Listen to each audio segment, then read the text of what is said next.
आज नए टॉपिक के साथ आए हैं। नया टॉपिक है भारत की जनगणना 2027। ठीक है, बात करेंगे 27 जनगणना होना था कब 21 में ही, लेकिन जनगणना कब हो रहा है 27 में। कोविड का प्रकोप था 2020 में। ठीक है, तो हम देखते हैं, उस पर भी बात करेंगे। पहले देखिए भारत की जनगणना 2027। तो सबसे पहले यह जानिए कि आखिरकार जनगणना क्यों जरूरी है। मैंने तो ना जनगणना क्यों जरूरी है, किसी का आदमी का गिनती करके क्या फायदा है उसको, सरकार को पैसा खर्च हो रही है, कितने कर्मचारी लगे हुए हैं, ये सब बताएंगे डेटा। तो ये सब जो लगाया गया है इससे क्या फायदा है, कुछ तो फायदा होना चाहिए। फायदा देखिए क्या होता है कि नीति निर्माण में, सरकार को नीति निर्माण में कितने गरीब हैं, कितने मध्यम वर्गीय हैं, कितने उच्च वर्गीय हैं, किनके पास क्या सुविधाएं हैं, क्या सुविधाएं नहीं है। ठीक है, सिर्फ जनगणना ही नहीं होता है बल्कि इनमें बहुत सारे चीज़ों की गणनाएं की जाती है। ठीक है, तो यहाँ पर हम यानी कि सरकार और जनता दोनों का इसमें क्या है, हित छिपा हुआ है। सरकार यह समझती है कि हमें जनता को क्या लाभ पहुंचाना है, जनता को क्या आवश्यकता है, वह इनके माध्यम से उन्हें पता चलेगा। ठीक है, मान लीजिए एग्जाम्पल के तौर पे कि आपके घर में शौचालय है या नहीं है, सरकार को कैसे मालूम होगा। तो वहाँ पर आपको यहाँ पर इसमें कॉलम भी रहता है, शौचालय आपके घर में है या नहीं। अगर शौचालय है तो ठीक है, अगर शौचालय नहीं तो दिखेगा कितने घर में शौचालय नहीं है। प्रारंभ में बताएंगे कौन कौन से कॉलम है, उसमें हम सारे कॉलम बताएंगे। तो इनमें क्या है कि टोटल चीज़ों का इसमें क्या क्या है, ब्यौरा लिया जाता है। ठीक है, अब बात होगा कि ब्यौरा अगर लिया जाता है तो इनका लोग जान जाएगा कि मेरे पास क्या है। ठीक है, मेरे पास कौन सा गाड़ी है, क्या है। ठीक है, और सारे बहुत सारे डेटा लिया जाता है, सब कोई जान जाएगा, नहीं जानेगा। सरकार ये डाटा किसी को नहीं देती। ठीक है, इसे आरटीआई से क्या कर रखा गया है, अलग रखा गया है। कोर्ट भी अगर मांगेगा कि हमको वाला जानकारी दो तो कोर्ट को भी जानकारी नहीं दिया जाएगा। किसको, तो वो क्या करेगा, उसको क्या करेगा, उसको कुछ लोग अब कोई एक व्यक्ति के पास थोड़े ना डेटा है, सब चीज है पूरी तरह से। अगर वह कहीं अगर लीक कर देगा तो उसके ऊपर कानूनी कार्रवाई किया जाएगा। हाँ, जनगणना कर रहा है, और जनगणना करवाने वाले के लिए भी है। अगर आप गलत डेटा दीजिएगा तो भी आपके ऊपर जुर्माना है, 6 महीने की सजा, जेल या 1000 टका का जुर्माना। हाँ, आपको गलत भी नहीं बताना, सही बताना है। ठीक है, क्या है? हाँ भाई, जो है ये नहीं कि आपके पास मकान है और आपने पक्के का मकान, आप बोलिएगा हम तो झोपड़ी में रह रहे हैं, फूस वाले घर में। आपको सही डेटा और सरकार को देना पड़ेगा। बोल ही दिया तो कैसे पता करेगा इसी का घर होगा ना पता, हम बता देंगे ना कि नहीं फूस के घर में नहीं रहती है, पक्का घर में है। ठीक है, वो पता कैसे चलेगा, पता चल जाएगा। पता नहीं चलेगा तो फिर ठीक है, लेकिन आपको लगता है कि पता नहीं चलेगा। आदमी का जनगणना करता है, घर सबका करता है, आदमी का। अभी बताएं, दोनों का 2 चरण होगा। ठीक है, एक एक करके बात करते हैं। तो सबसे पहले हम बात करते हैं, थोड़ा सा इतिहास में जाते हैं कि जनगणना क्या अभी से स्टार्ट हुआ या जनगणना बहुत पहले से चलता चला आ रहा है। ठीक है, क्या सरकार को उस समय भी जनगणना के लिए जरूरत आवश्यकता था। तो अब हम देखते हैं इतिहास। तो सबसे पहले विश्व इतिहास देखेंगे। विश्व में पहली बार जनगणना, विश्व में सबसे पहले जनगणना जो हुआ था वह बेबीलोन में हुआ था। ऐसा माना जाता है कि विश्व में पहली बार जनगणना कहाँ, बेबीलोन में हुआ था। ठीक है, उसके बाद अगर बात करें तो आधुनिक समय की जनगणना, जो अभी जो जनगणना चल रहा है। अब दूसरा बात है यहाँ पर कि बेबीलोन में जो जनगणना हुआ था ये कराधान के लिए हुआ था, कि कर वसूलना है तो कैसे पता किया जाएगा इस क्षेत्र में कितनी जनसंख्या है? जिस क्षेत्र में ज्यादा जनसंख्या होगा, भूमि कम होगा, तो वहां से क्या होगा, कम आमदनी होगा, क्योंकि उनको उनके अनुसार उनको वहां पर छोड़ना पड़ेगा ना। और जिनके पास जनसंख्या यानी कि स्वाभाविक है कि जहाँ जनसंख्या ज्यादा होगा तो वहाँ भूखंड भूमि का मात्रा व्यक्तियों के पास क्या होगा, कम होगा, उनकी आवश्यकता है भी। तो कर को मेंटेन करने के लिए जो है क्या गया था, यह किया गया था। और प्राचीन काल में मुख्य रूप से इन्हीं को ध्यान में, कर को ही ध्यान में रख करके किया जा रहा था, कर कलेक्शन को लेकर।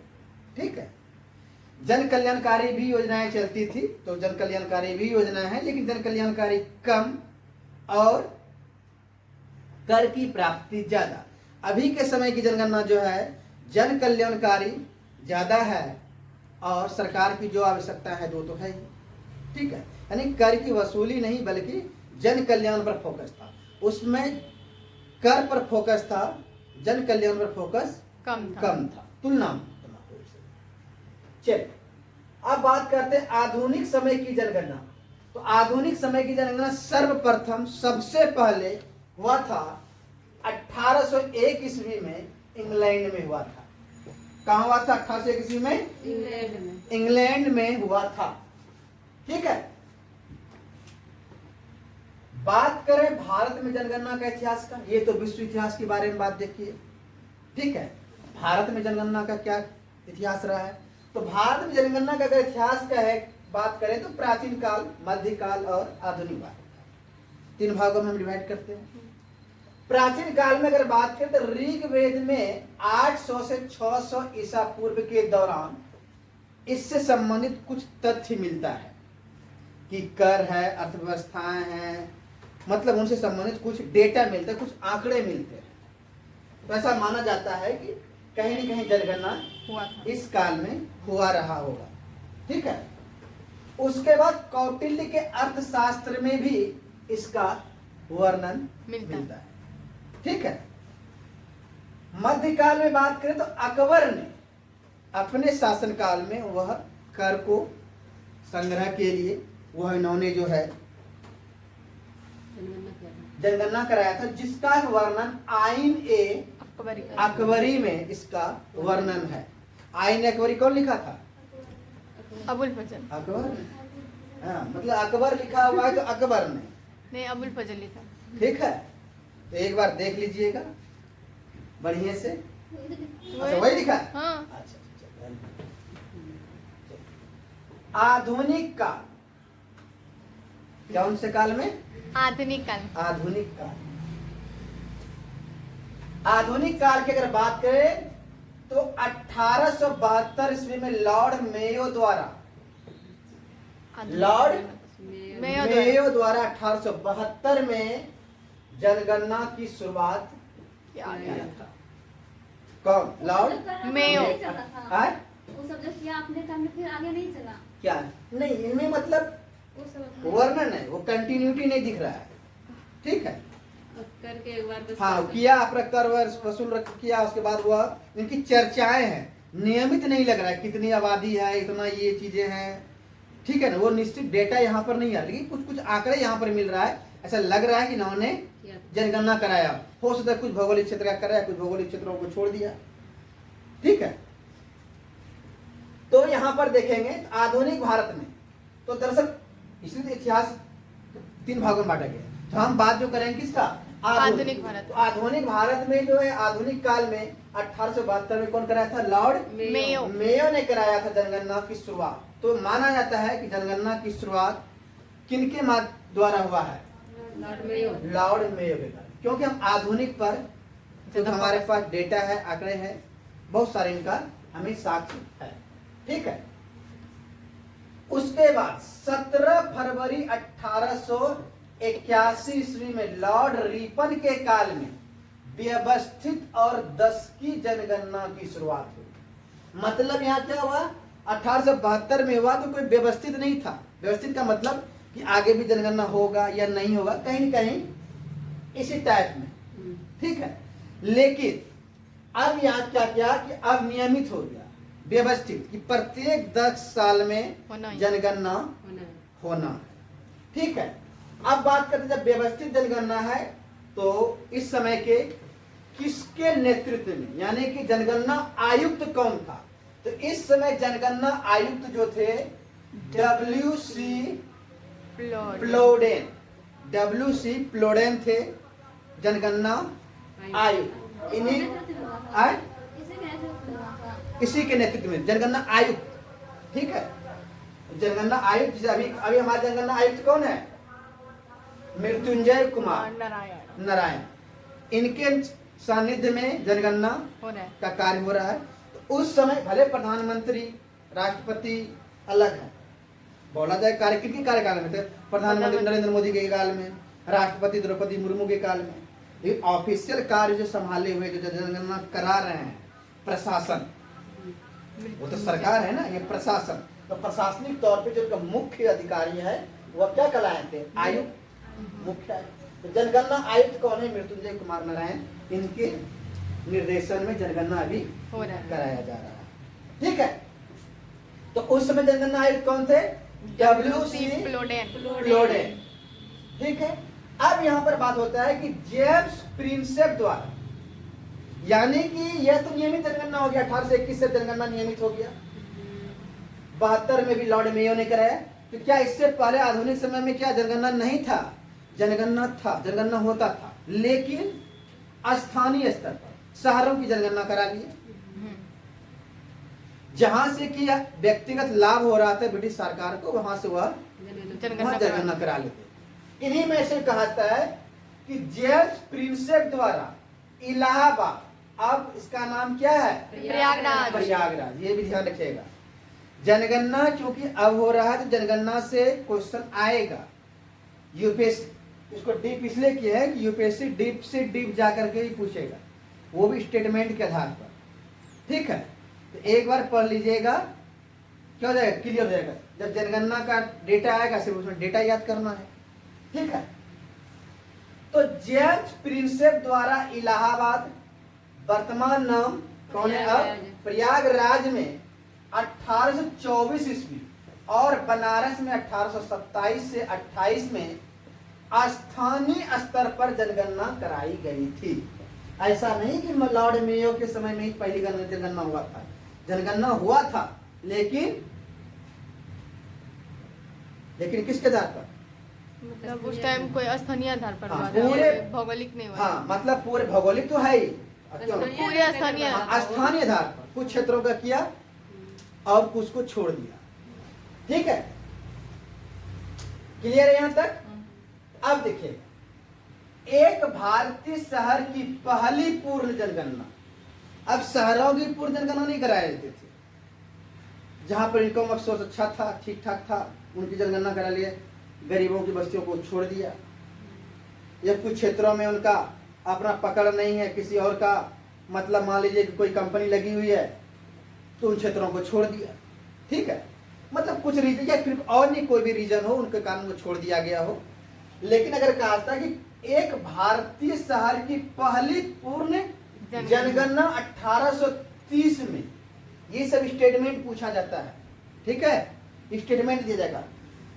एक भारतीय शहर की पहली पूर्ण जनगणना तो 1803 में, 30 में, 1830 में, 1830 में हेनरी वाल्टर द्वारा, कहां पर? ढाका, जो कि अभी हमारे देश का हिस्सा नहीं है, यह वर्तमान बांग्लादेश की राजधानी शहर है, ठीक है। वही चूंकि उसमें भारत में था, तो पहली बार जो है यानी कि पूर्ण जनगणना किस शहर का हुआ था? ढाका का हुआ था। किनके द्वारा? हेनरी वाल्टर के द्वारा, ठीक है, में आयोजित की गई थी। दूसरी जनगणना जो हुआ था वर्ष 1836-37 में फोर्ट सेंट जॉर्ज द्वारा की गई थी। दूसरी जनगणना जो हुआ था किसके नेतृत्व में?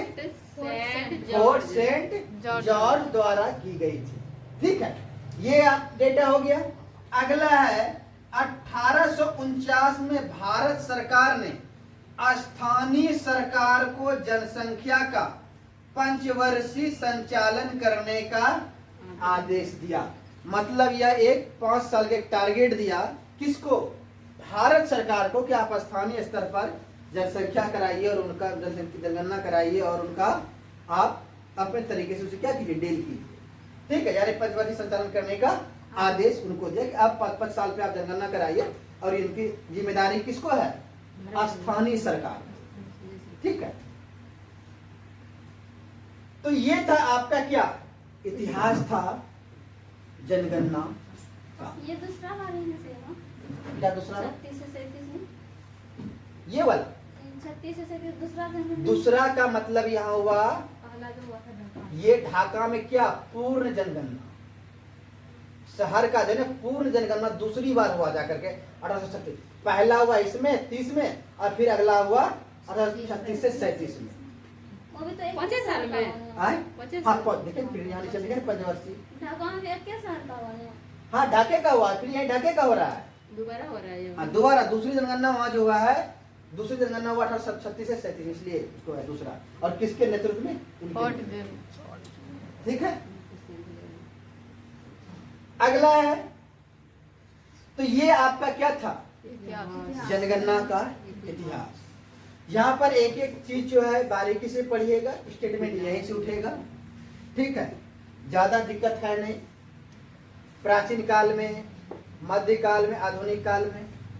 ठीक है, मुख्य रूप से ये जो देख रहे हैं किनके आयुक्त कौन नेतृत्व में, ये आपको पढ़ाया जा चुका है। रिपन लिटन के बारे में सबके बारे में पढ़ाया गया है ना, मेयो के भी बारे में पढ़ाया गया। इसमें बहुत सारी चीज जो है कॉन्सेप्ट आपका क्या है, पढ़ाया हुआ है।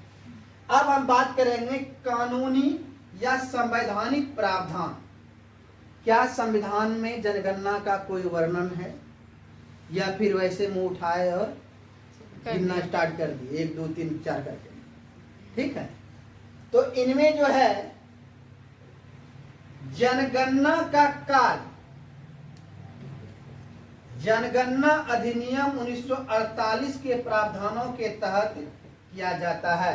ये एकदम आपको याद रखना है कि जनगणना का कार्य जो है जनगणना अधिनियम 1948 के प्रावधान के तहत किया जाता है। अब स्पष्ट है 1948 में सरकार किसकी रही होगी, कौन रहा होगा प्रधानमंत्री? उस टाइम तो देश आजाद हो गया था। आए? उस टाइम तो देश आजाद हो गया था। हाँ, देश आजाद हो गया तो कौन रहा होगा? प्रधानमंत्री पंडित जवाहरलाल नेहरू। नेहरू रहा होगा। उसमें राष्ट्रपति कौन रहा होगा? हो सकता है कि ऐसे सवाल भी आपसे पूछ सकता है। क्योंकि उस समय जनगणना जो हो रहा था, इस अधिनियम को बनाने हेतु विधेयक भारत के तत्कालीन गृह मंत्री सरदार वल्लभ भाई पटेल द्वारा पेश किया गया था। तो स्पष्ट हो रहा है कि यह जनगणना जो है किस मंत्रालय के अंतर्गत आएगा? गृह मंत्रालय। गृह मंत्रालय के अंतर्गत में, क्योंकि गृह मंत्रालय, गृह मंत्री इसको क्या कर रहे हैं, विधेयक को पेश कर रहा है। और वो कौन थे गृह मंत्री उस समय? सरदार वल्लभ भाई पटेल। अब इन्होंने क्या कहा, भारत के संविधान के अनुच्छेद, यानी कि जो है कौन से संविधान में, तो भारत के संविधान, भारत संविधान अनुच्छेद 246 के तहत जनगणना संघ सूची का विषय है, यानी कि संघ का विषय है। राज्य सूची, संघ सूची और संवर्ती सूची था ना ये। और ये खास करके विवाद में और भी तब आया जब एक बीच में जो है इधर कुछ दिन पहले, ठीक है, बिहार सरकार ने जाति जनगणना कराया था। तो विवाद हो गया, क्या कोई राज्य जनगणना करा सकता है? जनगणना किसका है? संघ सूची का। संघ सूची का जनगणना जब भी कराएगा केंद्रीय करवाएगा। केंद्र करवाएगा। केंद्र यानी कि भारत सरकार कराएगी। ठीक है, तो जनगणना किस सूची का विषय है? संघ सूची। संघ सूची तो बिहार कराया किस आए? कराया था बिहार। क्या थी? जाति के नहीं, उसको बोला कि हम जो जनगणना नहीं कराए, बस वैसे आकलन के लिए कराए हैं, जाति ये सब के लिए। मतलब बीच का मार्ग वो अपना लिया, दाएं बाएं जवाब देकर के वो निकल गया, और ताकि फिर अगला स्टेट हिम्मत ना करे। अब चूंकि जाति जनगणना कराना था, तब जाति जनगणना ये भी करा रही है, केंद्र तो सरकार। अब आवश्यकता भी नहीं पड़ेगा बिहार सरकार को या कोई भी सरकार को, कि उनको आंकड़ा यहाँ से तो मिल ही जाएगा। ठीक है, तो संघ का विषय किस अनुच्छेद में? अनुच्छेद 246 के साथ। ठीक है, यह संविधान की 7वीं अनुसूची के क्रमांक 69 में सूचीबद्ध है। ये पूरा याद, अनुच्छेद 246 7वीं अनुसूची के 7वीं अनुसूची 69 क्रमांक 69 में इसको सूचीबद्ध किया गया है, इसके बारे में बताया गया है। ठीक है, आगे गृह मंत्रालय के अधीन, यह किसके अधीन कार्य करती है? गृह मंत्रालय गृह तो गृह मंत्रालय के अधीन भारत के महापंजीयक और जनगणना आयुक्त द्वारा कराया जाता है। यानी कि कार्यालय है जनगणना का नाम है भारत महापंजीयक और जनगणना आयुक्त के द्वारा, यानी कि राष्ट्रीय जनसंख्या आयोग के माध्यम। और राष्ट्रीय जनसंख्या आयोग का भी गठन किया गया है कब? 11 मई 2000 को। तो यहाँ पर जनगणना आयुक्त कौन है? मृत्युंजय कुमार नारायण। मृत्युंजय कुमार नारायण। ये भी आपको लगे हाथों एक रट्टा मार लेना है। ठीक है, चलिए जनगणना, ये तो हो गया आपका एक परिचय की संविधान में क्या वर्णन है, कहाँ वर्णन है, संविधान में कुछ है कि नहीं है, इसके बारे में। अब हम बात करेंगे थोड़ा सा पीछे हट करके कि जनगणना 2011 का एक परिचय ले लेते हैं। ठीक है, उनसे क्या होगा कि आपको दोनों याद रखना होगा, 11 और 27, क्योंकि आपका पीछे का भी आंकड़ा से आपको मतलब सभी जाने 27 सब पढ़ करके आएगा, लेकिन 26 से 11 से भी आए। हाँ, इसलिए 11 को छोड़ करके नहीं जाना है, सारा नहीं रखना है, लेकिन महत्वपूर्ण चीजें जो है वह रटना है, समझना है। तो जनगणना 2011 अगर बात करें तो ये जनगणना जो है, देखिए जब भी काउंटिंग होगा तो कहां से होगा? या ये तो यहां से होगा या फिर नियमित से होगा, मेयो वाला होगा या फिर लॉर्ड रिपर वाला होगा, दोनों देख लेते हैं। क्रमानुसार अगर बात करें तो 15वां जनगणना कहां से? 72 से। ठीक है, लेकिन अगर 10 की या व्यवस्थित बोले तो 14वां। ध्यान रखिएगा 2011 का बात कर रहे हैं, 27 का नहीं। 27 में क्या हो जाएगा? 16वां हो जाएगा। ये कौन सा होगा? 15वां आए, जोड़ लीजिएगा जाकर के, नया था आप लोग का तगड़ा है। पूरी देखिएगा एकदम पूरे, इतना तगड़ा में थे आप लोगों का, नहीं पूरे आप लोग जोड़ दीजिएगा, नहीं पूरेगा तो एक तो जोड़ करके अलग से। हाँ पूर जाए, घटेगा तो आप जोड़िएगा। ऐसे हमारे थे हमको अच्छा जोड़िएगा, पूर जाए, टेंशन मत लो, आप लोग का ऐसे ममता से नहीं। मरवा लीजिएगा। चलिए 10 की व्यवस्था, यानी कि 10 की या व्यवस्थित जनगणना कब हुआ था? यानी कब? सॉरी, मतलब कितना कौन सा नंबर माह है? 14वां। और अगर बात करें स्वतंत्रता के बाद का तो ये 7वां। और अगर बात करें 21वीं सदी मतलब 2027 के बीच में, तो कौन से में था? 2011 वाला दूसरा, पहला 2001 में। ठीक है, 1/11 तो दूसरा था, यहां तक ठीक है। अब यहाँ इस जनगणना में प्रति व्यक्ति लागत खर्चा कितना आया था भारत सरकार को? 18 टका 19 पैसा टका 18 टका 19 पैसा टका है हमारा नहीं मुद्रा। नहीं, वो तो कहाँ बांग्लादेश टका का। का मुद्रा? बांग्लादेश, हाँ, हमारा पहला जनगणना कहाँ हुआ था? बांग्लादेश में हुआ था, सारों को बांग्लादेश में, ढाका में। तो कितना? 18 रुपया 19 पैसा। ठीक है। 2011 की जनगणना में शामिल कुल जिला कितना था? 240। यहाँ पर आपको HW कुछ होता है, यहाँ पर आप देख लीजिएगा कि आपके राज्य, आपका राज्य कहाँ है जी? झारखंड। झारखंड में इस समय कितने जिला थे? ठीक है, वो यहाँ पर आप ऐड कर लीजिएगा। ठीक है, उसके बाद अगर बात करें तो 2011 में जनगणना का शुभंकर कौन था? प्रगणक परगणक शिक्षिका। प्रगणक शिक्षिका मतलब जो जनगणना करने जो शिक्षिका आती हैं उन्हीं को बनाया गया था क्या, शुभंकर, उनका फोटो था। ठीक है, अब दोनों शिक्षक शिक्षिका दोनों आएंगे 27 में, विकास और प्रगति। प्रगति। ठीक है, देखेंगे आगे जनगणना। अब ध्यान देखिएगा, मतलब क्यों नारी को क्यों दिया गया, प्रगणक शिक्षिका क्यों दिया गया। एक तरह से कहा था कि नारी सशक्तिकरण तो बढ़ावा देने की ओर मतलब उनका विशेष फोकस रहा था, इसलिए इनको ध्यान में रख करके रखा गया था। ठीक है, जनगणना आदर्श वाक्य, क्या वाक्य था उसमें, हमारी जनगणना हमारा हमारा भविष्य। हमारी जनगणना हमारा भविष्य। ये इसको नारा बोलते हैं ना, नारा, हर जगह नारा होता है, वही है। अब इन चीजों पर कुछ जो है विशेष बिंदुओं को देख लेते हैं कि 2011 के कुछ विशेष बिंदु क्या है। राष्ट्रीय जनसंख्या रजिस्टर पहली बार बनाया गया। इसके काल में जो है राष्ट्रीय जनसंख्या एक रजिस्टर बनाया गया। रजिस्टर समझते हैं ना, एक रजिस्टर बनाया गया पहली बार। कब? 2011 की जनगणना। 2011 की। प्रथम बार घरों की गणना की गई थी। 2011 में प्रथम बार जो है घरों की गणना की गई थी। ठीक है, और इस बार भी है।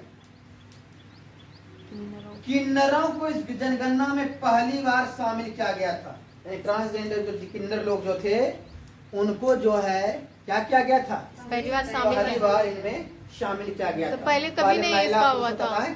पहले हाँ, कभी नहीं था, तभी तो पहली बार इनको शामिल किया गया था। कब? 2011 की जनगणना में। प्रथम पेपरलेस जनगणना, ध्यान रखिएगा, प्रथम पेपरलेस है, पूर्णतः पेपरलेस नहीं है। यानी कुछ काम पेपर पे हुआ, कुछ पेपर पे भी हुआ और कुछ काम डिजिटलीकरण के माध्यम से भी हुआ। ठीक है, तो इसलिए पूर्णतः नहीं। ठीक है, अगर प्रथम पेपरलेस जनगणना अगर बात ऐसे पूछे तो क्या होगा, 2011। पूर्णतः पेपरलेस अगर बात बोले तो 2027 27 आ जाएगा। ठीक है, जाति जनगणना दूसरी बार 2011 में, प्रथम बार जो है 1931 में कराया गया था। यहाँ पर भी थोड़ा सा समस्या है। जाति जनगणना की अगर बात करें तो प्रथम बार जो है यहाँ पर कराया गया था, तो कुछ जगह आप देखेंगे कि बोला जाएगा प्रथम जाति जनगणना जो 2027 में कराया जा रहा है। नहीं, पहली बार प्रथम जाति जनगणना 2011 में ही कराया गया। मतलब प्रथम नहीं, सॉरी, द्वितीय। प्रथम तो 1931 में, और यही आंकड़ा अभी तक चल रहा है। 31 वाला आजादी के पहले का आंकड़ा चल रहा है जाति जनगणना हमारे यहाँ। तो बिहार कैसे करा रहा था? आए जब 1931 में ये हो गया था तो राज्य कराया तो क्या हम भी करा लेंगे, इसका नहीं कहा 11 में इतना अगर जब कोई नहीं इतना चल करूँ। रहा था। 11 में जब नहीं चल रहा था। हाँ, वही तो बता रहा हूं। नहीं, 11 में समस्या देखिए क्या हो गया कि जब जनगणना कराया गया 11 में, पढ़ाएंगे जाति जनगणना पर, हम पूरे इसी के मतलब में लेंगे, उनका पूरा मतलब एक बढ़िया समझाएंगे उसको। वहां पर क्या हुआ था कि जाति जनगणना में क्या हुआ, जाति कैसे क्या पूछेगा। मान लीजिए किसी का नाम है सोनम सिंह, तो जाति मान लिया गया सिंह, यानी कि सरनेम को जाति मान लिया गया। और ऐसे में जो है जब आंकड़ा आया तो 40,000 से भी ज्यादा जातियां आ गई। 40,000। ठीक है, तो अब तो ये मामला गड़बड़ हो गया। सरनेम से कोई जाति के आधार पे, अब उसमें भी कोई कुमार है, ठीक है, तो कुमार अलग जाति होगा क्या। तो वहां पर जाति जनगणना ठीक ढंग से नहीं हो पाई, इसलिए वह गणना क्या हो गया, फेल्योर हो गया। और अभी भी जो है एक्सपेरिमेंट के तौर पे किया गया है। ठीक है, लेकिन इस बार जाति जनगणना लगता है वह कंप्लीट होगा। 2011 की जनगणना 2 चरणों में संपन्न हुई। जाति की जनगणना पे हम मतलब इसके लास्ट में जो हम बताएंगे और भी डिटेल। 2000 की जनगणना 2 चरणों में संपन्न हुई। पहला चरण 15 मई से 30 जून 2010, दूसरा चरण 9 फरवरी से 28 फरवरी 2011 था। ठीक है, उसके बाद जनगणना का प्रक्रिया क्या होगा, क्या होगा, यहाँ से तो ये तो 2011 का है, हम्म। ठीक है। अभी 2011 में और भी थोड़ा सा बताएंगे। अब बात करते हैं 2027 जनगणना। भारत की 16वीं जनगणना कब से? 1872 से, यानी कि जब स्टार्ट हुआ था तो स्वतंत्रता के बाद 8वीं। ये 8वीं जनगणना है। और इसके लिए स्वीकृत लागत राशि कितना है? 11 लाख, इकाई, दहाई, सैकड़ा, हजार, 10,000, 11,718.24 यानी कि 2-4 करोड़ यह स्वीकृत लागत है। या इतना खर्च होगा। किया जाएगा। इसमें कम बेस भी होगा। जब जनसंख्या पर आ जाएगा तब आपको पर कैपिटा बैठाया जाएगा कितना खर्च 2011 में होगा। देखे थे। 2011 में 2027 में ना सर। आप 2011 में देखे थे ना। हाँ। 2027 खत्म होने के बाद ना आएगा कि कितना खर्च हुआ है। हाँ। अभी तो बजट यह रखा गया है, इसमें स्वीकृत किया गया है इसके लिए। भारत की पहली पूर्ण डिजिटल जनगणना, यानी कि पहली पूर्ण डिजिटल जनगणना। वहां पर क्या था? पूर्ण नहीं था, पेपरलेस था, लेकिन पूर्ण रूप से नहीं। कुछ पेपर पर भी, कुछ डिजिटल भी था, ठीक है। 2 चरणों में यह कराया जाएगा। कितने चरणों में? 2 चरणों में। पहला चरण होगा मकानों में जो है वह नंबरिंग किया जाएगा, यानी हाउस लिस्टिंग किया जाएगा। हाउस नंबर, ठीक, क्या किया जाएगा? हाउस। और दूसरा जनगणना। ये देखिए चरण 1 और चरण 2। चरण 1 में क्या किया जाएगा? मकान सूचीकरण और आवास का गणना किया जाएगा, यानी कि हाउस लिस्टिंग किया जाएगा पहला चरण में। यह कब से? 1 अप्रैल 2026 से 30 सितंबर 2026 तक की प्रक्रिया, यानी कि यह संपन्न हो चुका है। हाँ, 27 में चल रहे हैं। 26 हाँ? संपन्न नहीं हुआ, यानी कि 30 सितंबर अभी चल ही रहे हैं ना सर? 2026 तक है। अभी चल ही रहा है। हाँ, ये हाँ सर, सितंबर तक। ये क्या है? चल रहा है। ये मतलब इसका है, सितंबर तक ये चलेगा, ठीक है। दूसरा क्या शामिल है इसमें? क्या क्या शामिल किया जाएगा? मकान की स्थिति, पानी, बिजली, ईंधन, इंटरनेट, ठीक है। ये सारे का सारा चीजें क्या होगा? मोबाइल देता है। हाँ, मोबाइल में इतना ही नहीं, मोबाइल में अगर आपका रेडियो ऐप डाउनलोड है तो माना जाएगा कि आपके पास रेडियो है। डिलीट कर देंगे। समझे? हम लोग के पास तो है। हाँ, अगर रेडियो अगर है तो माना जाएगा कि आपके पास रेडियो नहीं है है। रेडियो। इससे क्या, रेडियो आप डिलीट कर दीजिएगा तो रेडियो है तो रेडियो सरकार देगी तो नहीं ना। कम इतना तो जानेगी नहीं। हमारे देश में इतने लोग रेडियो अभी भी सुनते हैं, ऑल इंडिया न्यूज़ सुनते हैं, यानी कि राष्ट्र के प्रति क्या है? जागरूक है, राष्ट्र के बारे में जानकारी। न्यूज़ पे भी देखता है, टीवी भी है, ठीक है। उन सब के बारे में बताएंगे। टोटल जो है 33 प्रश्न पूछे जाएंगे। आपको कितने प्रश्न पूछे जाएंगे? 33 प्रश्न। 33 क्या क्या प्रश्न पूछा जाएगा वह बताया जाएगा, ठीक है। उसके बाद स्टार्ट होगा क्या? जनसंख्या गणना। जनसंख्या गणना। और ये कब शुरू होगा? फरवरी 2027। फरवरी 2027, यानी कि अभी कार्य किसका चल रहा है? मकान का। हाउस लिस्टिंग, मकान जनगणना का। मकान को सर्वे वही होता है। मकान गणना है, हाउस लिस्टिंग है। सर्वे वही होता है। ना। सर्वे अलग है, तो भूमि का होता है, जमीन का होता है, कहाँ चलेगा? ठीक है, ये हाउस गणना होगा, मकान नंबर दिया जाएगा। अब यहाँ पर दिएगा, इसमें क्या शामिल होगा जनगणना में? व्यक्ति की विस्तृत सामाजिक आर्थिक डेटा, आयु, शिक्षा, व्यवसाय, ये सारी चीजें आपको से क्या किया जाएगा? पूछा जाएगा, ठीक है। अब यहाँ पर देखिएगा, अपवाद में क्या है? लद्दाख, हिमाचल प्रदेश, उत्तराखंड और जम्मू कश्मीर के बर्फबारी वाले क्षेत्रों के लिए तिथि 1 अक्टूबर 2026 रखी गई है, यानी कि यहाँ पहले हो जाएगा, देख रहे हैं? 26 में ही हो जाएगा। 1 अक्टूबर 2026, यानी क्योंकि वहाँ पर उसके बाद कहते हैं बर्फबारी वगैरह हो जाएगा। हाँ। इस टाइम में बर्फबारी में ज्यादा होता है, इसलिए पहले यहाँ पर करा लिया जाएगा। समझे? यहाँ 27 में है ना फरवरी से, पर भारी होगा तो क्या वो काम नहीं रहता है? तो कष्ट है, दिक्कत घुटने में है। ज्यादा कष्ट नहीं हो सकता। कष्ट नहीं करेगा। नहीं नहीं नहीं, कष्ट 34 कैसे क्या होगा? है सर? इसी कष्ट से निवारण के लिए तो सेंसेक्स कराया जा रहा है। जाएगा उस टाइम में तो ना ढेर कष्ट क्या होगा। क्या है वो, ये देख के क्या करेगा? इनका काम करना है, गणना करके सरकार को डेटा सबमिट कर देना। अब डेटा उस पर जो सरकार उस पर अध्ययन करेगी ना, सरकार उस पर अध्ययन करेगी कि क्या हमें करना है, क्या हमें नहीं करना है। ठीक है?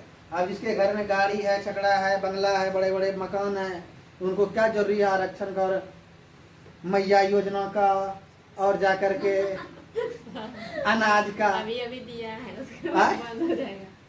इन सब चीजों का क्या जरूरी है? ठीक है, ये बात की बात है। क्या करेगा? हम चाहते हैं कि और आप लोगों को दिन दुना रात चौगुना वृद्धि कर दे उसमें जाकर के। ठीक है? मैया हाँ, आप अगला देखिएगा। या 34 शुभंकर, क्या? 34 छूटा सर क्या था? शुभंकर, शुभंकर जो है, इसका क्या शुभंकर है? प्रगति विकास। शुभंकर क्या है? प्रगति। प्रगति और विकास।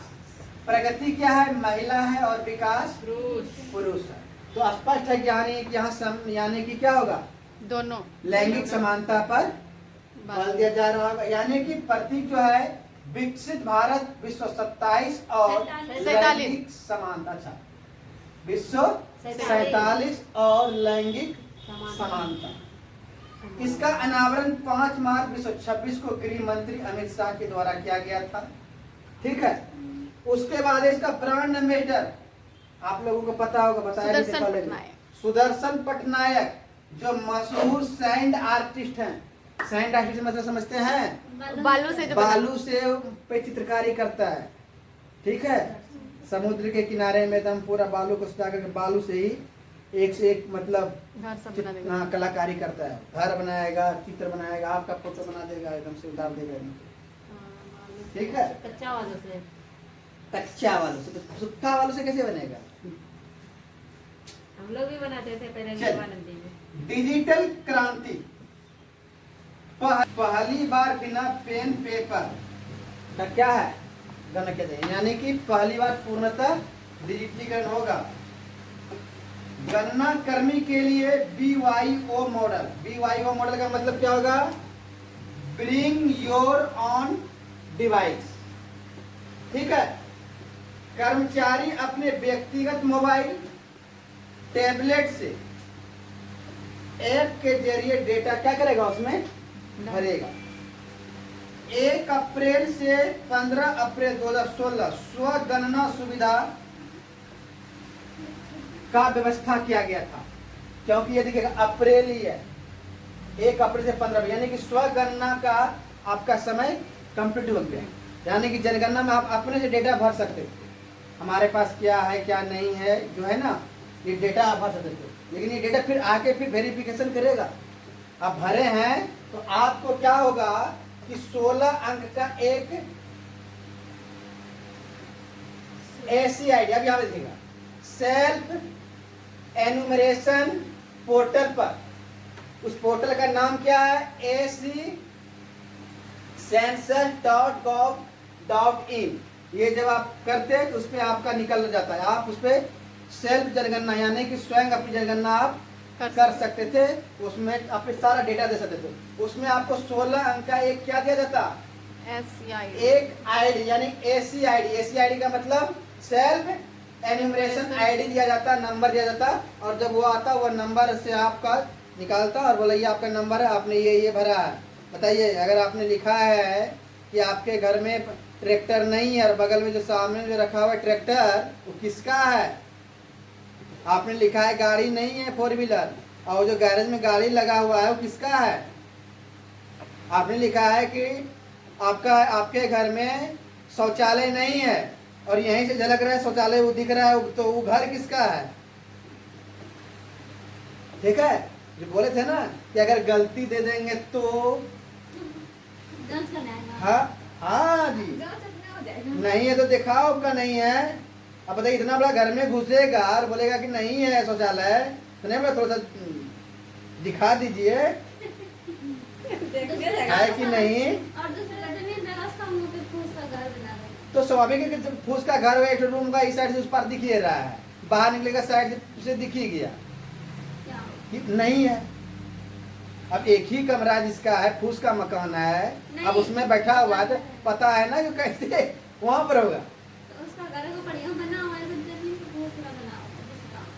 हाँ तो धोखे से कीजिएगा तो फिर अगर पता चल जाएगा तो ये आपके ऊपर फिर क्या होगा, कार्रवाई होगा। स्वगणना जो हुआ तो कर्नाटक में शुरुआत हुआ। हाँ मतलब स्टार्टिंग वहां से किया गया था, कर्नाटक से शुरू किया गया था। हाँ, क्योंकि डिजिटल का केंद्र, डिजिटल राजधानी किसे मानता है? कर्नाटक, बेंगलुरु, ठीक है।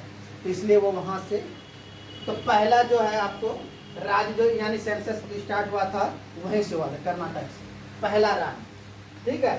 यानी कुल डिजिटल जनगणना शुरुआत कर्नाटक से, यानी पहला राज्य कौन हो जाएगा? कर्नाटक। पहला राज्य, ठीक है। पोर्टल पर मोबाइल नंबर से लॉगिन करना होगा, अपना मोबाइल नंबर दीजिए, उस पर क्या करना है आपको? लॉगिन करना है। और उसके बाद एक आईडी प्राप्त होगा और उसमें क्या होगा? अपनी जानकारी ऑनलाइन खुद सबमिट करने की सुविधा है। और यह एक नहीं बल्कि 16 भाषाओं में, यहाँ ध्यान रखिएगा, इस पोर्टल में कितने भाषाओं में जानकारी दे सकते हैं? 16 भाषाओं में, इनमें से किसी भी भाषा पे आप जानकारी के वो तो आएगा ना, आप अपने से भी कर सकते हैं। और फिर वो आएगा तो आपका जांच करेगा कि ये चीज़ सही है या गलत है, ठीक है। वेरिफिकेशन करेगा वो आपसे, समझ में आया? चलिए, जनगणना के 2 चरण देख ही लिए हैं, ठीक है। ये सारी चीज हो ही गया है, 27। अब यहाँ देखिए कि जाति जनगणना पर खास करके इस बार जो है विशेष फोकस किया गया है। और ये नया क्या है? नया देखिए, 227 की जनगणना में पहली बार जाति की गिनती शामिल होगी। इसके लिए 6 से 20 जुलाई 2026, मतलब 6 से 20 जुलाई चल रहा है। अभी कौन जुलाई चल रहा है, अभी 20 नहीं क्या है। तारीख है? आज 10 10 है, अभी 10 तारीख, यानी 10 दिन और बच्चा हाँ, ठीक है। तक 16 राज्यों और केंद्र शासित प्रदेश, यानी कि राज्य और केंद्र शासित प्रदेश मिला करके टोटल कितने हैं? 16 प्रदेशों में एक प्री टेस्ट मतलब पूर्वाभ्यास चलाया जा रहा है, जिसमें उत्तरदाताओं से उनकी जाति दर्ज करने के लिए कॉलम रखा गया है। इसी टेस्ट के नतीजे से तय होगा कि आखिर जनगणना में जाति कैसे पूछी जाएगी। मतलब 16 से 20 जुलाई तक एक टेस्टिंग चल रहा है इतने राज्यों में और केंद्र शासित प्रदेशों में। पहले क्या था? खुला कॉलम। खुला कॉलम का मतलब है आप कुछ भी भर दीजिए। जैसे कि मान लीजिए हम बनिया हैं जाति के, ठीक है। आप बनिया जाति के हैं तो बनिया जाति में क्या है? भगत है, अग्रवाल है, ठीक है, मंडल है, सिंह भी है। अब यहाँ पर देखिए, सिंह कोयरी में भी है ना, सिंह जाकर के राजपूत में भी है ना। तो ऐसे में जाति पहचान में आएगा नहीं। तो इसमें क्या था? खुला। अब क्या होगा? बंद कॉलम होगा, उसमें जाति ऑप्शन आपका रहेगा, उनमें से आपको चयन करना है इनमें से आप किस में आते हैं, ठीक है। तो यह पूर्वाभ्यास कराया जा रहा है कि कैसे जाति की जनगणना कराया जाएगा। उसमें भी यही सब रहना है। अब उसमें निश्चित है इनमें से आप कौन है, पहले आपकी चॉइस थी, अब कुमार लिख दिए हैं। अब कुमार में कैसे जाति पता चलेगा? जैसे वो सब होता है BC1 BC2 इस तरह से। क्या BC1 BC2? जैसे फॉर्म देते हैं उसका कब लगता है ना, कुछ में रहता है OBC BC1। हाँ, उसमें आपका जो है दिया हुआ है ना कि कौन कौन से कास्ट आप कौन कौन से किए हैं, वैसे ही आपके यहाँ पर क्या होगा? कॉलम रहेगा। और मैं आपको बताना पड़ेगा आप किस जाति से हैं, पूछा जाएगा उत्तरदाताओं से। अब यहाँ पर देखिएगा, आजादी के समय से हम बात करते हैं। आजादी के बाद पहली बार सभी जातियों की राष्ट्रीय स्तर पर एक वैधानिक दर्जे के साथ गिनती हो रही है। यानी आजादी से पहले भली बात, आजादी के बाद अभी तक जो है इसकी गिनती नहीं हुई थी। इसका सीधा असर आरक्षण नीति और संशोधन संसाधनों के बंटवारों पर पड़ सकता है। यानी कि आरक्षण नीति का किसका पर करेगा? संसाधनों पर। यानी संसाधनों का मतलब क्या है? जैसे पीडीएस के तहत हम लोग को चावल मिलता है ना। अब चावल मान लीजिए सभी को मिलेगा, अमीर और गरीब को, तो इससे नुकसान किसको होगा? गरीबों का नुकसान होगा। सरकार की जो तो होगी गरीबों का होगा। अगर जो अमीर का बस्ता, उन्हीं में गरीबों को ज्यादा बेहतर मिलता सुविधा ना, समझे? अमीरों को मिलने से सरकार को नुकसान और फायदा तो अलग वाली बात है। सबसे ज्यादा नुकसान किसको उठाना पड़ेगा? गरीबों को। ज्यादा पैसा रहेगा तो गरीबों को ज्यादा सुविधा मिलेगा और गरीबों को जल्दी क्या मिलेगा? एक अवसर का प्राप्ति होगा। वो जल्द से जल्द क्या होगा? अपने आप को अच्छे पोजीशन पे ला पाएगा। अब आरक्षण की लाभ अगर डीसी के बेटे को मिल रहा है, भाई डीसी का बेटा तो ऑलरेडी बड़े बड़े अच्छे अच्छे यूनिवर्सिटी में विदेशों में पढ़ रहा है, उनको आरक्षण की जरूरत है क्या? जरूरत किसको है? जो गांव में रह रहा है, जो किसान का पुत्र है, खेती भी कर रहा है और पढ़ाई भी कर रहा है, उच्च क्वालिटी की शिक्षा नहीं है। गवर्नमेंट स्कूल की स्थिति आप देख ही रहे हैं, देख रहे हैं ना। तो अब ये बच्चे कैसे करेगा? तो इनको आरक्षण के माध्यम से, आरक्षण के माध्यम अगर लाभ अगर डीएम के बेटे को मिल रहा है और आप जाएंगे तो अच्छे स्कूल से अच्छा एजुकेशन लेके आ रहे हैं, क्या अभी भी उनके सामना आप कर पाइएगा? नहीं कर पाइएगा। तो ऐसे समय में कैसे मीना समुदाय के बारे में आजकल चर्चा में है। वैसे मीना समुदाय को सेंट्रल में जो है उनको रखा गया है, किसमें? एसटी में, लेकिन मध्य प्रदेश सरकार उसको ओबीसी में रखा है। लेकिन तभी आरक्षण मिल रहा है ना उनको जाति के आधार पर। ओबीसी में तो क्रीमी लेयर है, एसटी एससी में तो क्रीमी लेयर भी नहीं है। मुख्यमंत्री का बेटा भी जो है आरक्षण ले सकता है, उनको संसाधन का कोई कमी है, लेकिन वो भी आरक्षण ले रहा है। तो इससे नुकसान हो रहा है। तो यही हो रहा है कि जाति के आधार पर जब जान जाएगी ये जाति अब हो गया, अच्छा स्थिति में आ गया, तो उनके आरक्षण को क्या कर दिया जाएगा? कम कर दिया जाएगा। ठीक है, जो जिसको अति आवश्यक है उसे आरक्षण दिया जाएगा। ठीक है, तो संसाधनों में जो है आपको यही शर्त है। जॉब में आपको मिलेगा, मकान आपको मिलेगा। मकान भी तो इसी आधार पे मिलेगा। अमीरों को मकान थोड़े मिलेगा, गरीबों को ही मिलेगा ना। इसका सीधा असर किस पर पड़ेगा?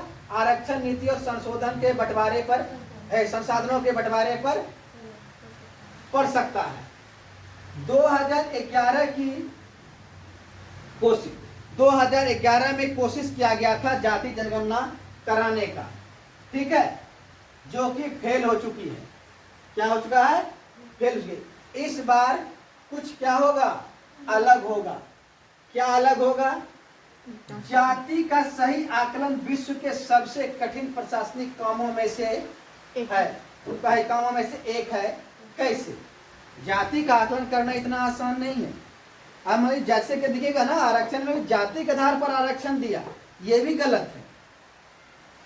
जो ओबीसी में क्रीमी लेयर लगाया ये सही है। एक जाति पूरे गरीब सदैव के लिए थोड़ी रह सकता है। जिन बच्चों को आरक्षण मिल गया उनके फिर बच्चों को क्यों आरक्षण मिले? वो तो साधन संपन्न हो गया ना। किसी को भी एक ही बार मिलेगा, एक ही बार नहीं मिले। मान लीजिए कि एक ही बार का हम बात नहीं करें, मान लीजिए हम बन गए डीएम। अब डीएम बन गए तो हमारे पास सारा संसाधन हो गया ना। अब हमारे बच्चों को लाभ का जरूरत है, लेकिन आने वाले समय में हमारा पुत्र किसी स्थिति में से क्या हुआ कि वो उनको कोई जॉब नहीं लग सका या कुछ भी नहीं हो सका, उनके रोजगार की स्थिति खराब हो गया, प्राकृतिक आपदाएं से फिर वो गरीबी की स्थिति में चला गया। ठीक है, वह जीवन यापन नहीं कर पा रहा है, तो फिर वैसे उनके बच्चे को आप दे सकते हैं, ध्यान रखिएगा। लेकिन हम डीएम बन गए तो मेरे बच्चे को तो कैसे मिलेगा? मेरे बच्चे के बच्चे को मिल सकता है, समझे? अगर वैसी परिस्थितियां आ जाए तो नॉर्मली ऐसे तो आते नहीं है। और खास करके अभी के डीएम के में तो 2-3 पुस्त देख ही रहे हैं, एकदम से ना भी है, बैठ के भी खाए तो क्या करेगा? खत्म नहीं होगा। हाँ, झेल लेगा। ठीक है, तो अब यहाँ पर देखेंगे जाति का सही आकलन विश्व का सबसे बड़े कठिन जाति का आकलन कैसे किया जाएगा, ये सबसे बड़ा कठिन समस्या है। समस्या कठिन कैसे है? मान लीजिए एक जाति दूसरे जाति में विवाह कर रहा है, अब उनमें किनका जाति लिया जाएगा?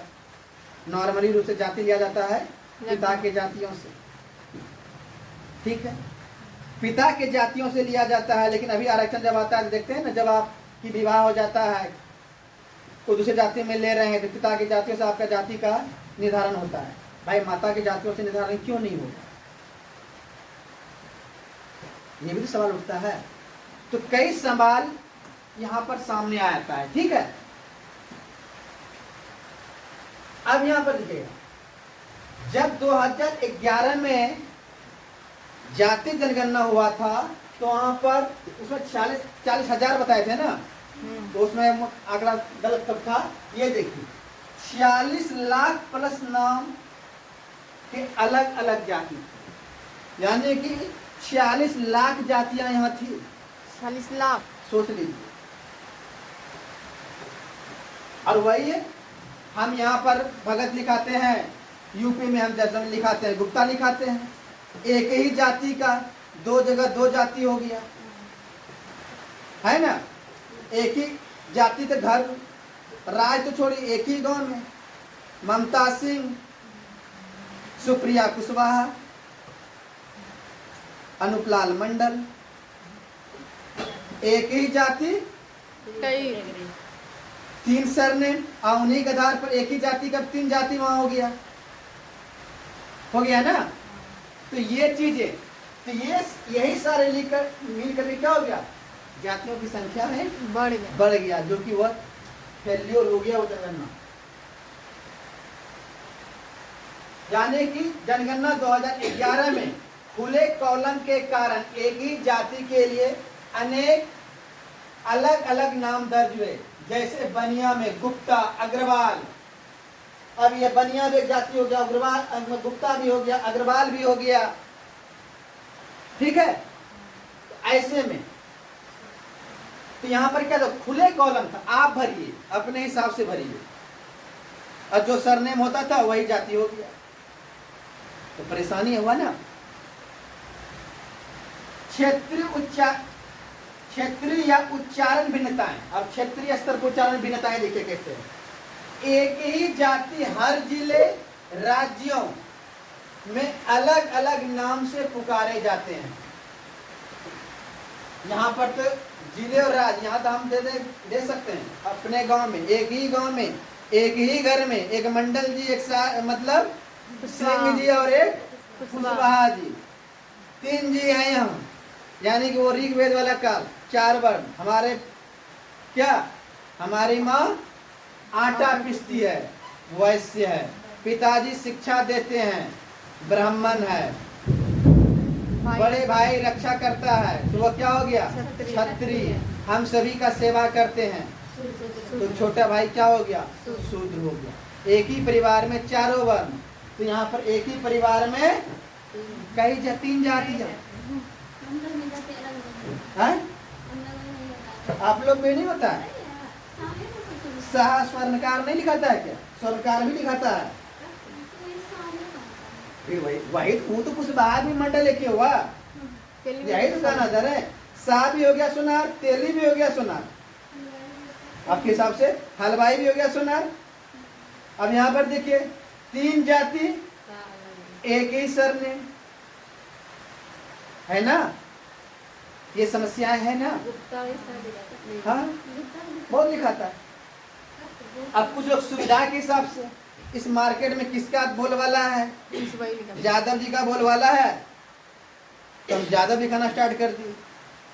हम जानते हैं कैसे मित्रों को, जो यादव जी लिखाते हैं, भगत हैं लेकिन यादव लिखाते हैं, क्या कीजिए। लेकिन जब वहां पर आपका कॉलम होगा तो आप भाग नहीं सकते ना, जो पिता होगा वो वही आप लिखा पाएंगे, तो बंद कॉलम होगा।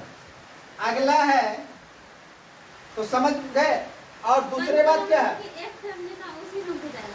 हाँ वैसे तो होगा ना, एक वंश पे रहेगा उसी का। हाँ ये तो क्लियर है। और कुछ बात क्या है, स्पेलिंग के आधार पर भी डेटा में बिगड़ सकता है। अब मान लीजिए लोहार और लोहरा एक जैसा है, वैसे यहाँ पर जाति अलग अलग है, ठीक है। भगत, ठीक है, भगत और कोई आई जोड़ दिया या ए जोड़ ए हट गया, भगत भारती तो भगत भागत हो जाएगा पढ़ने में। अब उच्चारण में भागत हो गया, भागत अलग जाती, भगत अलग जाती, बाद में लेकिन नहीं उच्चारण के कारण डेटा गलत हो गया। इनसे भी समस्याएं आ सकता है। अगला है डिजिटल साक्षरता। ग्रामीण इलाकों में पारंपरिक या स्थानीय नामों के इस्तेमाल से डिजिटल सिस्टम में गलतियां की आशंका।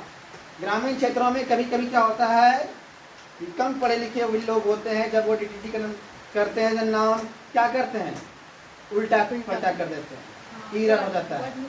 उनसे भी जातियां आपका बदल जाएगा, नाम, मतलब कि नाम चेंज होने का। हाँ।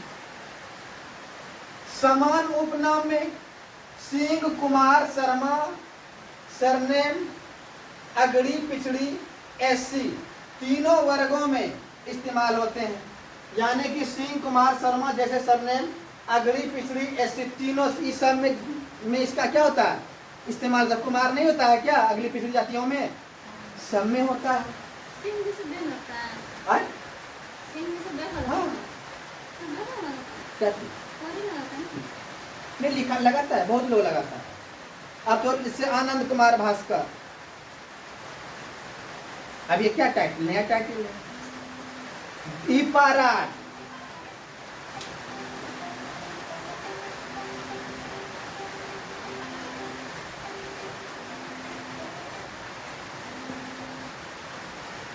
चलिए दीपाराज या फिर कुछ बहुत सारे नाम है ना टाइटल से लोग जोड़ देता है, ये सब क्या है जाति तो नहीं है।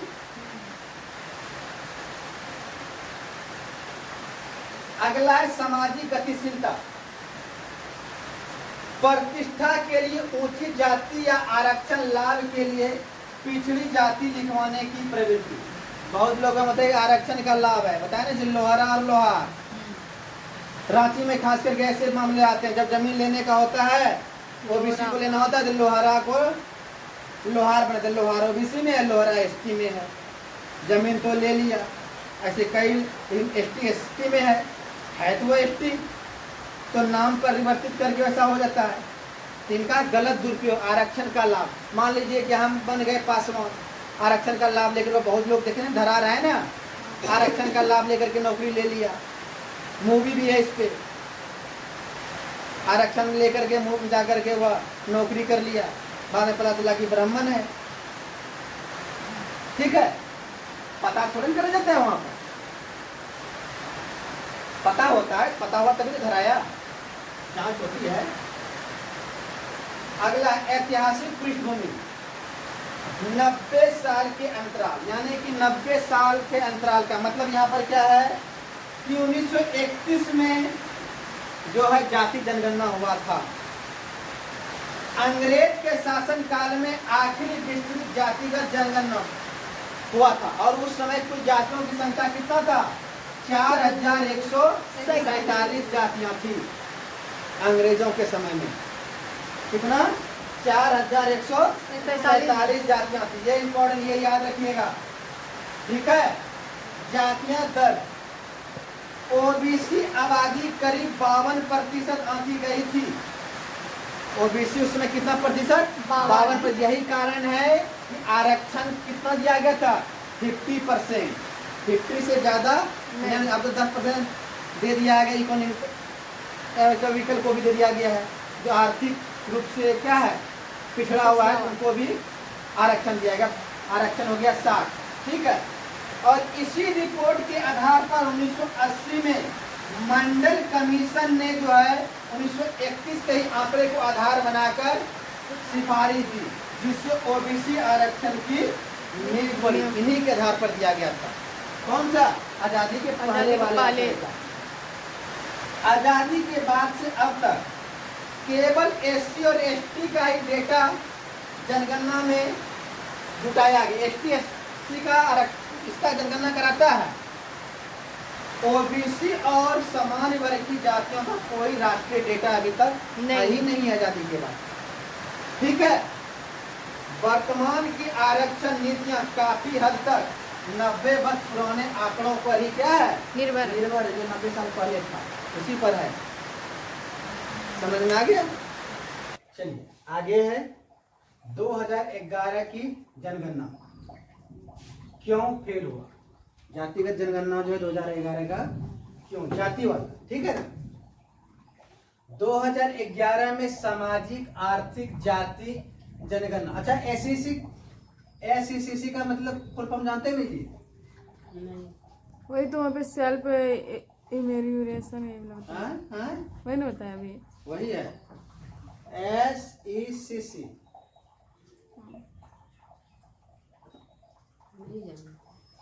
ये देखिएगा सामाजिक क्या होगा? सोशल, आर्थिक, इकोनॉमिकल, जाति, कास्ट, जनगणना, सेंसस। तो क्या हो जाएगा? पूरा बताइए आप लोग। सोशल, हाँ, इकोनॉमिकल, कास्ट, ठीक है। जनगणना हुई थी पर इसके जातिगत आंकड़े कभी सार्वजनिक नहीं हुए। न यूपीए सरकार ने जारी की और ना ही 2014 के बाद एनडीए यानी कि भाजपा सरकार ने इसे जारी की। यूपीए सरकार का मतलब था जो कांग्रेस से समर्थित सरकार था वो क्या था? यूपीए सरकार था। ठीक है। और उन्हीं के समय में जनगणना हुआ था तो ना उन्होंने जारी किया और जब बीजेपी का सरकार आया इसको हम बोलेंगे एनडीए। ठीक है। यूपीए और एनडीए। अब वो भी यूपीए बन गया है इंडिया। ठीक है। इंडिया ए अंतरिक्ष लग गया है इंडिया। ठीक है। इन्होंने जारी नहीं किया क्योंकि इसमें कई खामियां था। वैधानिक दर्जे की कमी, इसमें जो है वैधानिक दर्जे की क्या था? कमी था। कानूनन तो दर्जा कम नहीं था। यानी कि कैसे नहीं था देखिएगा। ये जनगणना जो है के दायरे से बाहर था। ये जनगणना के दायरे से जो क्या रखा था? बाहर था। ये मतलब सब जनगणना कर ही रहा है साथ में इसको भी कर लो, यानी जनगणना में से शामिल नहीं किया गया था। इसीलिए बोला गया कि 1931 के बाद दूसरी जनगणना, क्योंकि यहाँ पर वैधानिक दर्जा ऐसे नहीं दिया गया था। ठीक है। जनगणना के दायरे से बाहर था इसलिए इसे कानूनी या सांख्यिकी मान्यता नहीं मिली। ठीक है।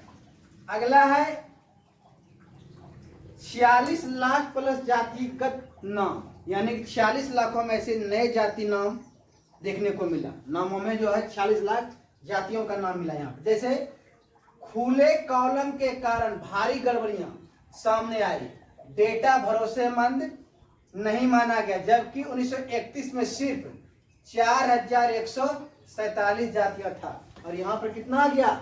40 लाख से प्लस। क्यों? कारण क्या था कि खुला था, आप अपने हिसाब से भरी जाती। कोई एक ही घर में जो है कोई सिंह भर दिया, कोई मंडल भर दिया, कोई कुशवाहा भर दिया। ठीक है। समझ में आ रहा है ना। तो अब एक ही घर में 3 जातियां, तो जातियों की संख्या ऐसे में क्या हो जाएगा? बढ़ जाएगा। अब उसमें कोई लगाता है विपिन राज, अब राज भी एक जाति हो गया। ठीक है। इसी प्रकार का जो है यहाँ पर समस्याएं देखने को मिला। घोषणा और वर्तमान स्टेटस 30 अप्रैल, अब देखिएगा वर्तमान का, अभी का 2027 वाली बात कर रहा है। 30 अप्रैल 2025 को एनडीए सरकार ने घोषणा की कि विश्व 27 की जनगणना में जाति गिनी जाएगी। गिनी जाएगी। यानी जनगणना में जाती है तब इसको वैधानिक मिला कि नहीं मिला? ठीक है। सबसे बड़ा फर्क यहाँ पर क्या था? इस बार जाति जनगणना जनगणना के दूसरे और अंतिम चरण का हिस्सा होगा। ध्यान रखिएगा, जाति जनगणना कब होगा? दूसरे चरण में, और उसमें भी अंतिम में। ठीक है ना। अभी जो आप जो बोले ना कि अभी जो चल रहा है वो टेस्टिंग चल रहा है, ध्यान रखिएगा। समझ में आया? अरे मूड़ी झामने नहीं होगा, अंतिम चरण का हिस्सा होगा, यानी इसे वैधानिक मान्यता मिलेगी, जो 2011 के एसईसी में नहीं था। यानी 2011 की जनगणना में इसे मान्यता नहीं था। यही कारण है कि हम इसको क्या बोलते हैं कि 1931 के बाद जो है ये दूसरा जाति जनगणना है। ठीक है। अब यहां पर देखिएगा इनके चरण, विवरण और डेडलाइन। डेडलाइन का मतलब अंतिम तारीख, मतलब कब से कब तक। अब यहां पहला चरण में क्या हो था? मकान सूचीकरण बता दिया है ना। 28 राज्यों में पूरा हो किया गया इसको। 28 राज्यों में से क्या कर दिएगा? पूरा। जाति दर्ज करने के तरीके का परीक्षण कब? प्री टेस्ट में। अच्छा इधर डेट चलिएगा, ये पूरा कब हो गया? 30 सितंबर से 30 सितंबर 2026 को ये क्या हो गया? पूरा होगा। अभी चल ही रहा है। ठीक है, अभी चल रहा है। हाँ अच्छा, अब सितंबर है, अभी तो चल ही रहा है। ठीक है। उसके बाद जाति दर्ज करने के तरीके का परीक्षण, यानी कि प्री टेस्ट, कब से? 26 जुलाई 6 से 26 जुलाई 2026 तक ये चलेगा। अभी भी चल रहा है। हाँ अभी चल रहा है मतलब। उसके बाद दूसरा चरण होगा जनसंख्या गणना होगा, जाति यानी कि पूरे देश में। जाति क्या होगा? पूरे देश में। ठीक है। कब? फरवरी 2027 से काउंटिंग होगा। अभी काउंटिंग नहीं हो रहा है, अभी टेस्ट चल रहा है, प्री टेस्ट। ठीक है। उसके बाद होगा बर्फीली क्षेत्र के लिए स्पेशल है, लद्दाख, जम्मू कश्मीर, उत्तराखंड, हिमाचल प्रदेश। यहाँ पर 1 मार्च 2027 एक मिनट 30 सितंबर 2026। ठीक है। और संदर्भित तिथि, यानी कि गणना का आधार जो होगा समय, कोई तो डेट होगा कि बस यहाँ तक के व्यक्ति को गिना जाएगा, इसके आगे बच्चे को नहीं। तो किसे? 1 मार्च 2027 को रात 12 बजे तक जो जन्म ले लिया उसका गणना हो जाएगा। समझे? सर एक इसका लाइन और दीजिए तो आए?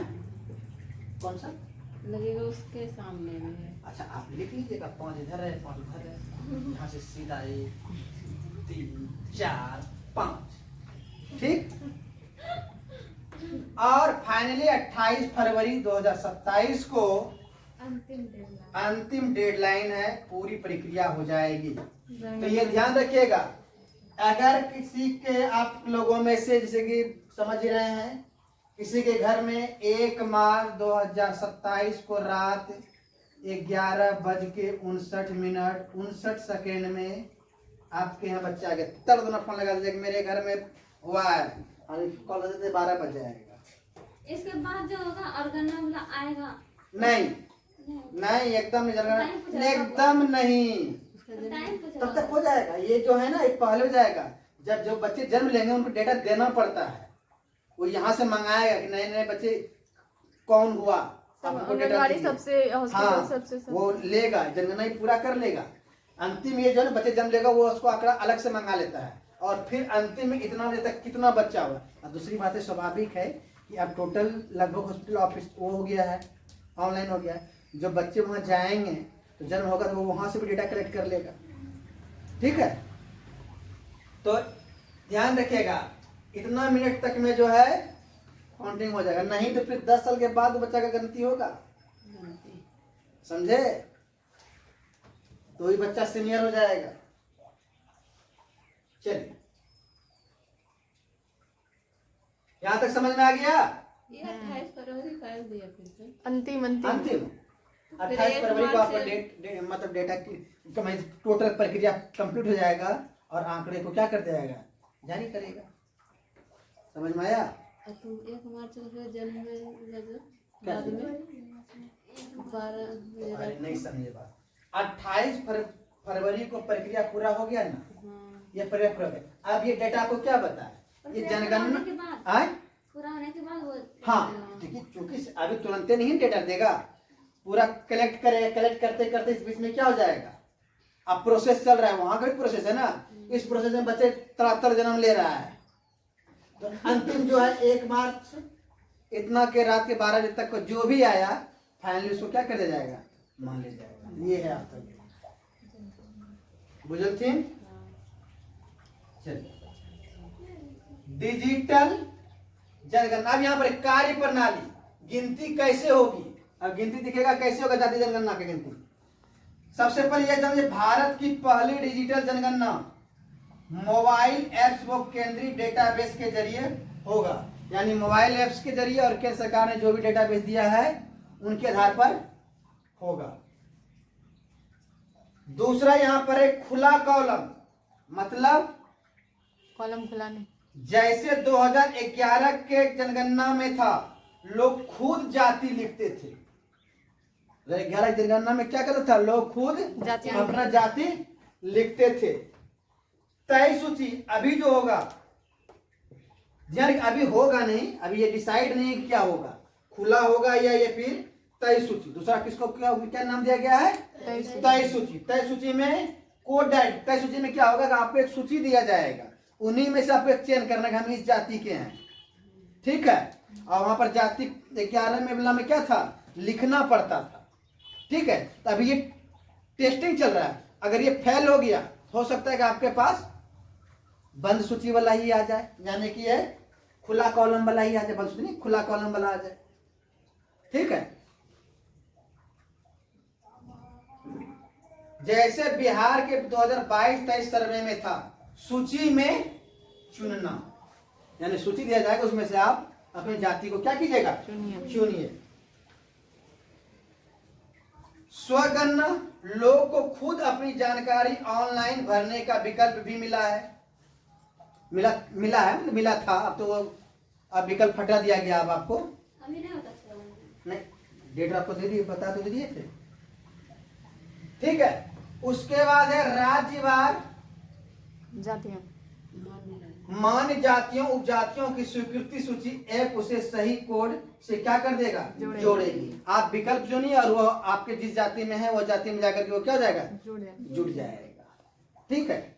अब यहाँ पर देखिए, प्री टेस्ट में फिलहाल तय विकल्पों में से चुनने को कहा जा रहा है, पर अंतिम तरीका अभी तय नहीं। 20 जुलाई के फीडबैक पर, 26 जुलाई तक है ना जी,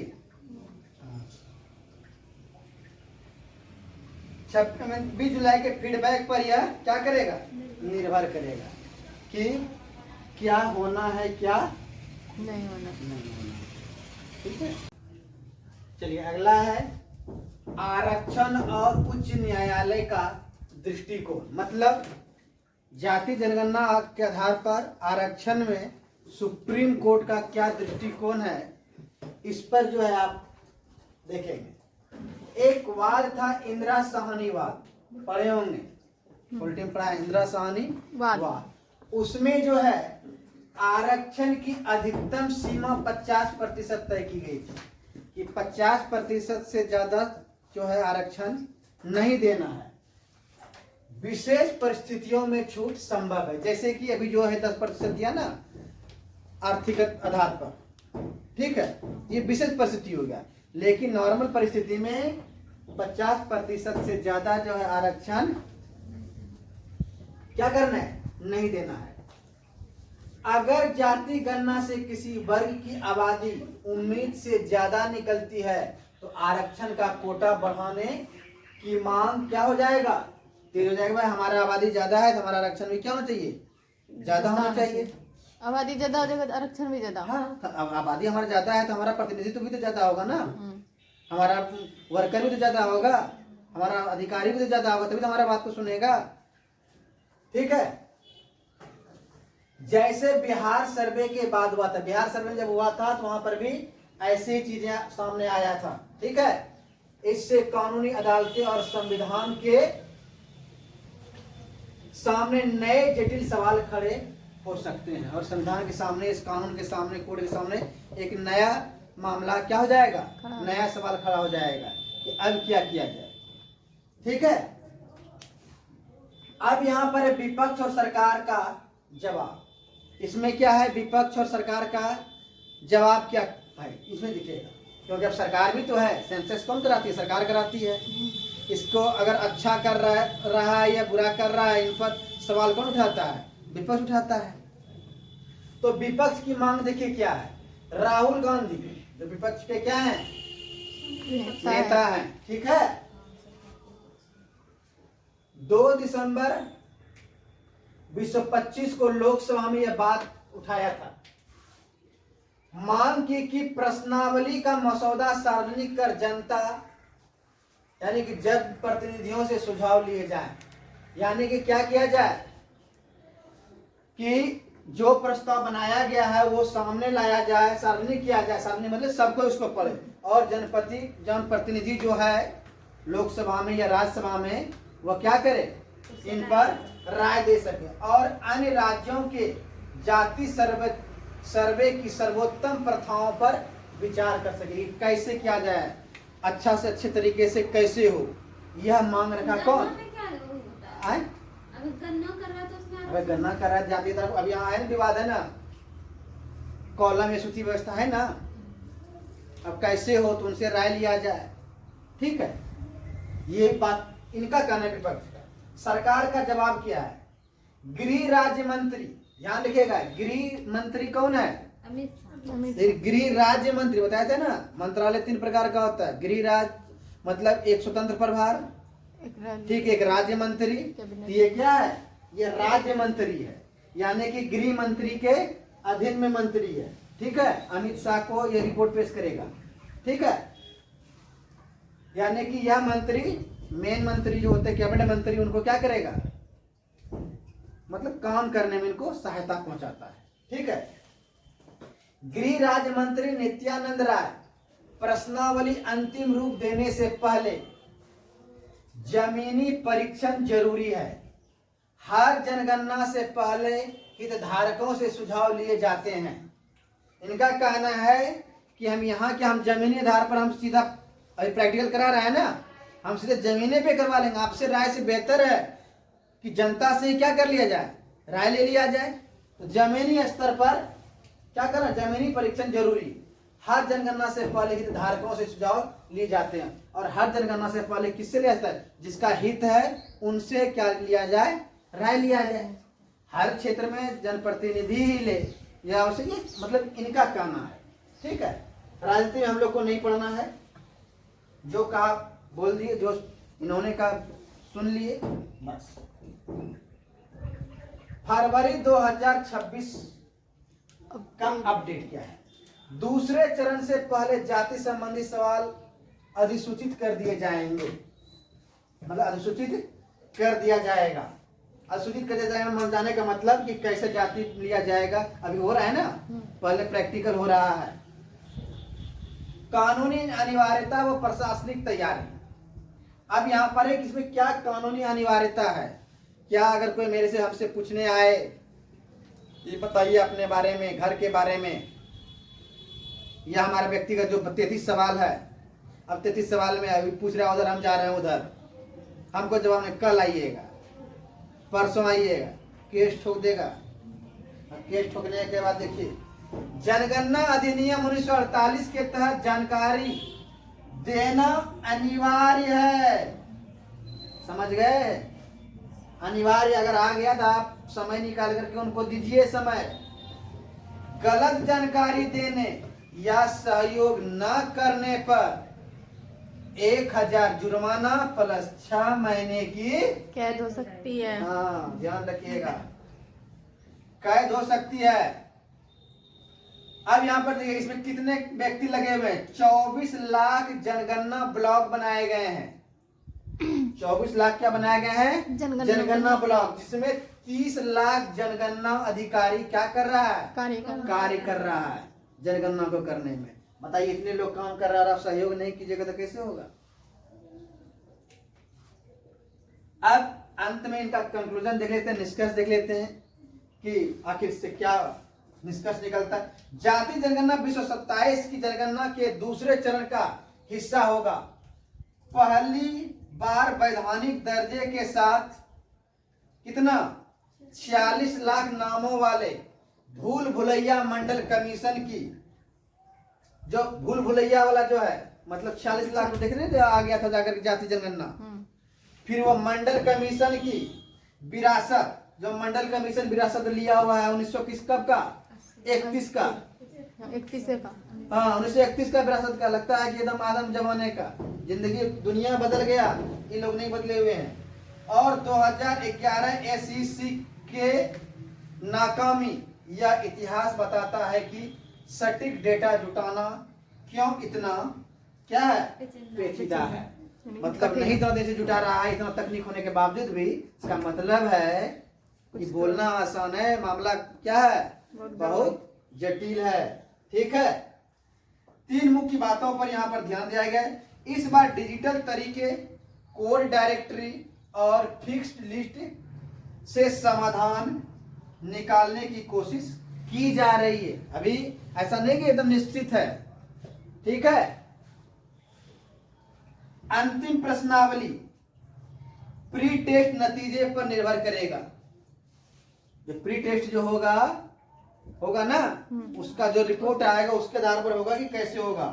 आंकड़े आरक्षण नीति और संसाधनों के बंटवारे को सीधे प्रभावित करेगी, और यही आंकड़े जो है नीति निर्धारण, संसाधनों का बंटवारा, सरकार क्या काम के लिए करेगी, सरकार कैसे काम करेगी, लाभ कैसे गरीबों तक पहुंच पाएगा, ये सारा डिपेंड करेगा किस पर, इस जनगणना पर। अगर सटीक जनगणना, सटीक जानकारी अगर आ गया, सब चीज अच्छा रहा, तो गरीबों तक क्या होगा, गरीबों तो नहीं बल्कि अमीरों तक भी पहुंचेगा। अमीरों को और भी, मान लीजिए जिसके पास पैसे है, नए नए उद्योग का तरीका बताएगा। जो पढ़ा लिखा है वो जब जाएगा किसी सेक्टर में तो नए रोजगार का सृजन करेगा।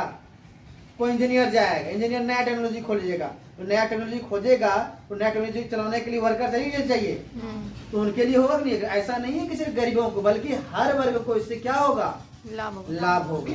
तो अब इसकी सटीकता कितना साबित होगा ये समय बताएगा।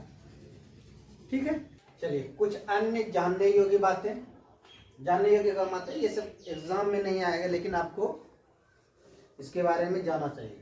लेकिन अगर कभी आ जाए तो ठीक है, स्टेटमेंट में कुछ ऐसा आ जाए, ठीक है, रिस्क नहीं लेना चाहिए लाइफ में। जनगणना 2027 में पूछे जाने वाले 33 सवाल कौन कौन सा है।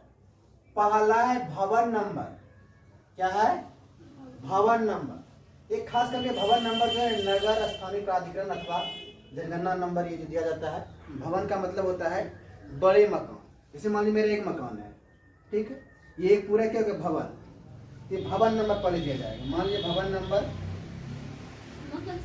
78 दिया है, नहीं मकान संख्या अब होगा, भवन नंबर हो गया पूरे बिल्डिंग, पूरा अपार्टमेंट हो गया या जो पूरे बिल्डिंग होता है ना संरचनाएं, से मेरा मकान पूरा क्या हो गया, भवन हो गया। अब इसमें मान लीजिए 2 परिवार हैं, 2 घर है, तो ये 2 घर होगा, ये अलग अलग, ये मकान हो गया, यानी हमारे भैया का मकान अलग हो गया, हमारा मकान अलग हो गया, ऊपर मेरा मकान हो गया, नीचे भैया का मकान हो गया। ठीक है, तो मकान नंबर, दोनों नंबर देना होता है। ठीक है, हाँ, भवन के अंदर में आपका क्या होगा, मकान होगा। समझ में आया। अब जो वहां पर की भवन अकेले भवन ही है, एक ही है, तो फिर भवन नंबर माना जाएगा। हाँ हाँ, तो उसको मकान भी आप बोल सकते हैं, मकान नंबर या भवन नंबर वहां पर हो जाएगा। लेकिन भवन का मतलब यहाँ पर होता है कि एक बड़ा बिल्डिंग और उसके अंदर में कई मकान हो। जैसे अपार्टमेंट वगैरह सब जाइएगा तो वहां पर देखिएगा पूरा अपार्टमेंट में उसमें कई फ्लैट अलग अलग अलग सबका है, तो सबका अपना अपना मकान नंबर है ना, समझे, तो ऐसे समझिए। इसलिए यहाँ पर दिया है नगर स्थानीय प्राधिकरण अथवा जनगणना नंबर। ठीक है, अगला है आपका क्या, मकान नंबर इनके भवन के अंदर। ठीक है, तो समझ में आ गया। मकान के फर्श में प्रमुख सामग्री क्या लगा है मकान में, ईटा है, एक कच्ची मिट्टी है। ठीक है, उससे भी स्टेटस पता चलेगा ना। मान लीजिए कि संगमरमर लगाए हैं, जिसका मतलब है आपका स्टेटस। और संगमरमर लगाए और आगे दे रहे हैं कि मतलब आपको शौचालय नहीं है, मोबाइल नहीं है, मतलब भिखारी टाइप का दे रहे हैं स्टेटमेंट, तो समझ जाएगा कि बोले चल सब चीज आके बोले चल दिखाओ, नहीं है तो। ठीक है, उसका पहले से लगा हुआ है और फिर अभी उसके पास। और जमीन उखाड़ तो नहीं लीजिएगा, जमीन से देखेगा नहीं वो कि क्या लगा है। नहीं देखिए पहले से लगा हुआ पहले से पुराना मकान नहीं रहता पूर्वज है। से। नहीं, बहुत आदमी का पुराना मकान रहता अरे है पुराना ना। कितना तो टूट फूट भी तो जाएगा, तो टूटा फूटा पत्थर लिखेगा उसमें, रिपेयर नहीं कराने की स्थिति में, कंगाल स्थिति में, खक गया है, ऐसे शब्द का उपयोग किया जाएगा। चलिए, मकान के दीवार में प्रयुक्त प्रमुख सामग्री, मकान के दीवार में, मकान में पिलर है या साधारण ईंट का है या दीवार मिट्टी का है, ये भी पूछा जाएगा। ठीक है, मकान के छत में प्रयुक्त प्रमुख सामग्री, मकान में क्या, ढलाई है, फूस है, डमोला है, डमोला समझते हैं ना, हाँ, तार का। या कूस का छप्पर है। ठीक है, उसके बाद मकान का उपयोग, मकान है, लेकिन मकान में क्या आप रहते हैं, क्या आपके सुअर रहता है, हाँ ठीक है ना, मतलब क्या है, ये भाड़े पे है। हाँ। मकान की हालत कैसा है, अब मकान तो है, रह रहे हैं, लेकिन जर्जर है, चूर है, ठप ठप वैसा, तो मकान की स्थिति के बारे में भी यहाँ पर आए तब ना, हमारी जर्जर स्थिति है तो पक्के का मकान की जर्जर है, उसको मकान की जरूरत है, नहीं है जरूरत है, सरकार तो जल्दी उसको हटाएगा ना, नहीं तो गिर जाएगा तो फिर दब के मर जाएगा ना, तो इन स्थिति में। उसके बाद परिवार क्रमांक, परिवार का क्रमांक नहीं, परिवार की देखिए, परिवार के सदस्यों की संख्या यहाँ पर पूछा जाता है, कितने परिवार, और एक परिवार में कितने सदस्य, दो चीजें। ठीक है ना, एक परिवार की कितनी संख्या, मतलब एक परिवार में 2 आदमी, 3 आदमी, 4 आदमी है, और उस घर में कितने परिवार रह रहे हैं, हाँ, परिवार के सदस्यों की संख्या। ठीक है, उसके बाद परिवार के मुखिया का नाम, दोनों एक के जैसा लगता है। कैसे एक के जगह लग रहा है भाई, परिवार का क्रमांक, एक घर में कई परिवार रह सकता है, फिर एक परिवार में कितना संख्या है? एक परिवार में कितनी संख्या, परिवार की परिभाषा क्या होता है, परिवार की परिभाषा होता है पति पत्नी और विवाहित बच्चे रह भी सकते हैं, नहीं भी रह सकते हैं, वो एक परिवार हो गया। ठीक है, अब एक ही मकान है, हमारा एक ही मकान है और उसमें 4 परिवार रह रहे हैं, ऐसा भी तो है, ये चीजें हैं, समझ में आया। परिवार के मुखिया का लिंग, उस परिवार में मुखिया कौन है, नॉर्मली अधिकतर तो पुरुष से मारता है। ठीक है, चलिए, जब हमारा समय आएगा तो हम स्त्री डालेंगे परिवार, ठीक है, घोषणा कर, हाँ वीडियो में घोषणा कर। ठीक है, परिवार के मुखिया का लिंग, ये चीज याद रखेंगे सर। अनुसूचित जाति, अनुसूचित जनजाति और या अन्य, मतलब किस जाति से, मतलब यहाँ पर आपका ये पूछा जाता है, अनुसूचित जाति है या जनजाति है या अन्य, ये शुरू पहले से भी आ रहा है, और जाति जनगणना वो अलग हट करके। ठीक है ना, ध्यान रखिएगा, उसमें सारी जातियों का नाम होगा, जाति समूह बताए थे ना उसमें, पहले बताया है ना कि अनुसूचित जाति और जनजाति का आंकड़ा है हमारे पास, लेकिन ओबीसी और अन्य का हमारे पास सामान्य का आंकड़ा नहीं है। अगला है मकान के स्वामित्व की स्थिति, मतलब मकान के स्वामित्व की स्थिति, मकान आपका अपना है या भाड़े में रह रहे हैं, ऐसा भी तो हो सकता है। मकान के कमरों की संख्या, एक मकान में कितने कमरे हैं। ठीक है, परिवारों में विवाहित दंपतियों की संख्या, मतलब दंपति समझते हैं, जो पुत्र शादीशुदा, शादीशुदा, अच्छा शादीशुदा। ठीक है, दंपति पति पत्नी कहे तो शादीशुदा है। ठीक है, पेयजल का मुख्य स्रोत क्या है, पेयजल का पेयजल का मुख्य स्रोत क्या है, पीने का पानी का स्रोत किससे पीते हैं पानी? Supply water. सप्लाई वाटर से, नल से, नहर से, कुआं से, वो वहां पर बताना होता है। पेयजल स्रोत की उपलब्धता, आपको यह उपलब्धता कहाँ से आ रही है? गवर्नमेंट दे रही है, भारत सरकार दे रही है, या खुद का? आए एक कौन दे रहा है? सरकार दे रही है भाई। का तो सरकार उतना उतना खर्च की हुई टंकी बनाई है। आए भारत सरकार के तरफ से। झारखंड सरकार का ना, राज्य में। ये शायद हमको तो राज्य सरकार, झारखंड सरकार का। ये राज्य सरकार। जल पेयजल तो ये सब राज्य का विषय है ना, ये सब स्वच्छता पेयजल सब राज्य का विषय है। वैसे दोनों भी केंद्र भी देती है, जैसे हर घर नल योजना जो है केंद्र भी देती है, ठीक है।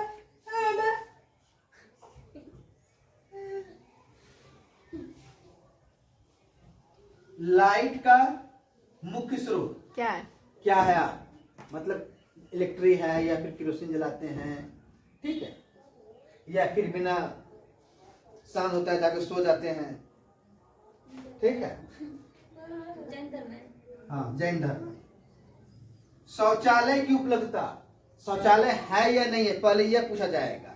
और अगर शौचालय है तो शौचालय किस प्रकार का है? सेफ्टी टैंक है, या फिर गड्ढे खान करके जो गांधी शौचालय होता है वह होता है, या फिर सीधे किसी के नाले में मतलब वह सीधे बहा दिए, ठीक है, या सीधे नदी में खोल दिए, या किसी पड़ोसी का खंडर पड़ा हुआ है खंडर में खोल दिए सीधा खुले में शौच, ठीक है। या फिर आप खुले में शौचालय करने जाते हैं तो खुले में शौचालय तो वो शौचालय नहीं है ना होगा। हाँ, तो शौचालय का प्रकार, तो शौचालय के प्रकार बताना होगा।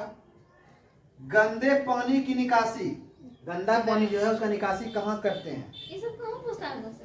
पूछेगा, जनगणना आने दीजिए, पूछेगा। अभी आया तो फर्स्ट बार तो मकान को करने के लिए तो कहाँ पूछा तो है? मकान में नहीं पूछा, अभी पूछेगा, पूछेगा। 11 भी तो हुआ था। धैर्य बनाए रखिए, ठीक है।